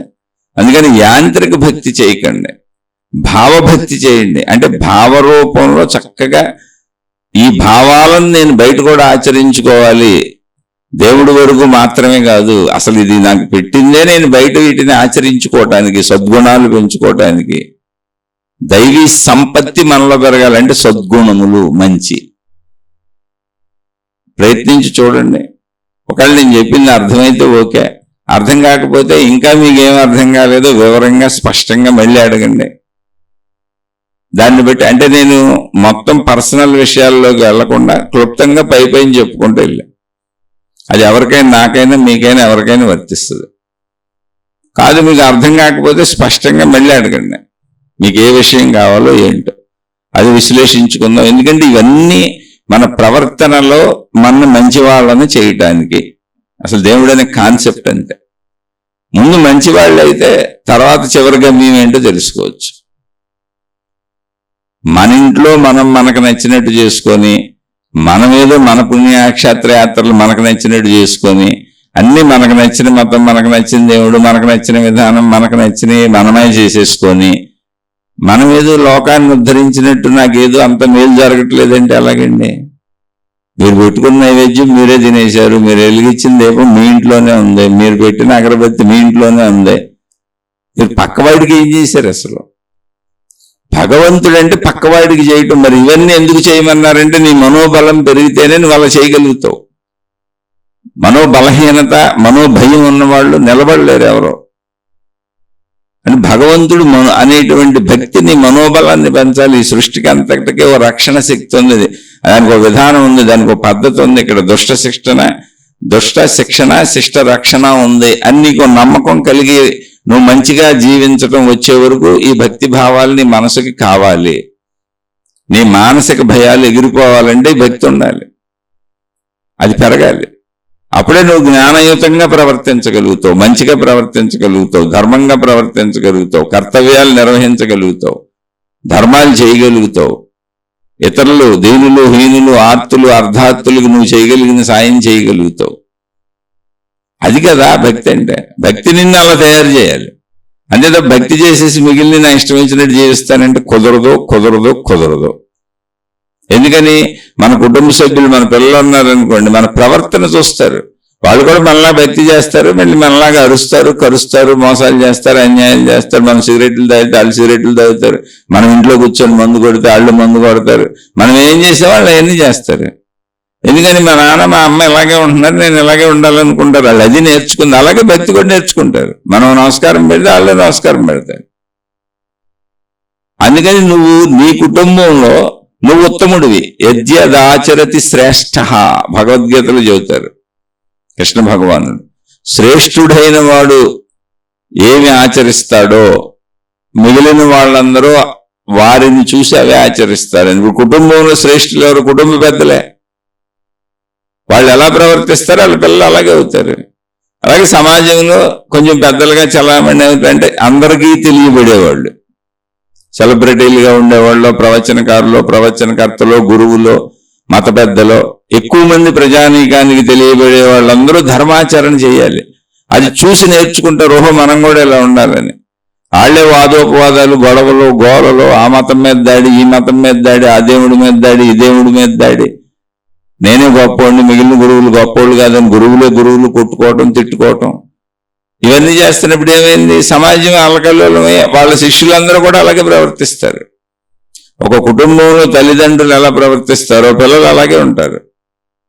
అలాగే సమాజంలో పెద్దలు ఎలా ప్రవర్తిస్తారో వాళ్ళని అనుసరించే వాళ్ళందరూ అలాగే ప్రవర్తిస్తారు. అందుకని మీరు మిమ్మల్ని చూసి నేర్చుకునే వాళ్ళు కూడా ఉంటారు. కాబట్టి జాగ్రత్తగా ఉండండి. అలా మీరు మీ కుటుంబాలను కాపాడుకోవచ్చు, మీ పిల్లల్ని కాపాడుకోవచ్చు, మీ జీవితాలను మీరు కాపాడుకోవచ్చు, మీ పిల్లలకు మంచి భవిష్యత్తులు ఇవ్వచ్చు. శ్రేష్ఠులుగా జీవించండి. శ్రేష్ఠులు అంటే మంచి, ఎవరు బాధ్యతలు అది చేయడం, బాధ్యతలు వదిలి పారిపోవడానికి అసలు ఇక్కడ లేదు, ఒప్పుకోట్ల.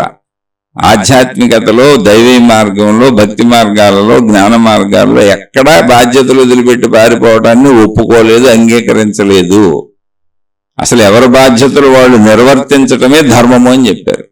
అవి నిర్వర్తిస్తూ సమాజానికి నువ్వు చేయగలిగిన మేలు చేయమని చెప్పారు. ముందు మొట్టమొదటిది నీ బాధ్యత, నీ కుటుంబ బాధ్యతలో నీ ధర్మము.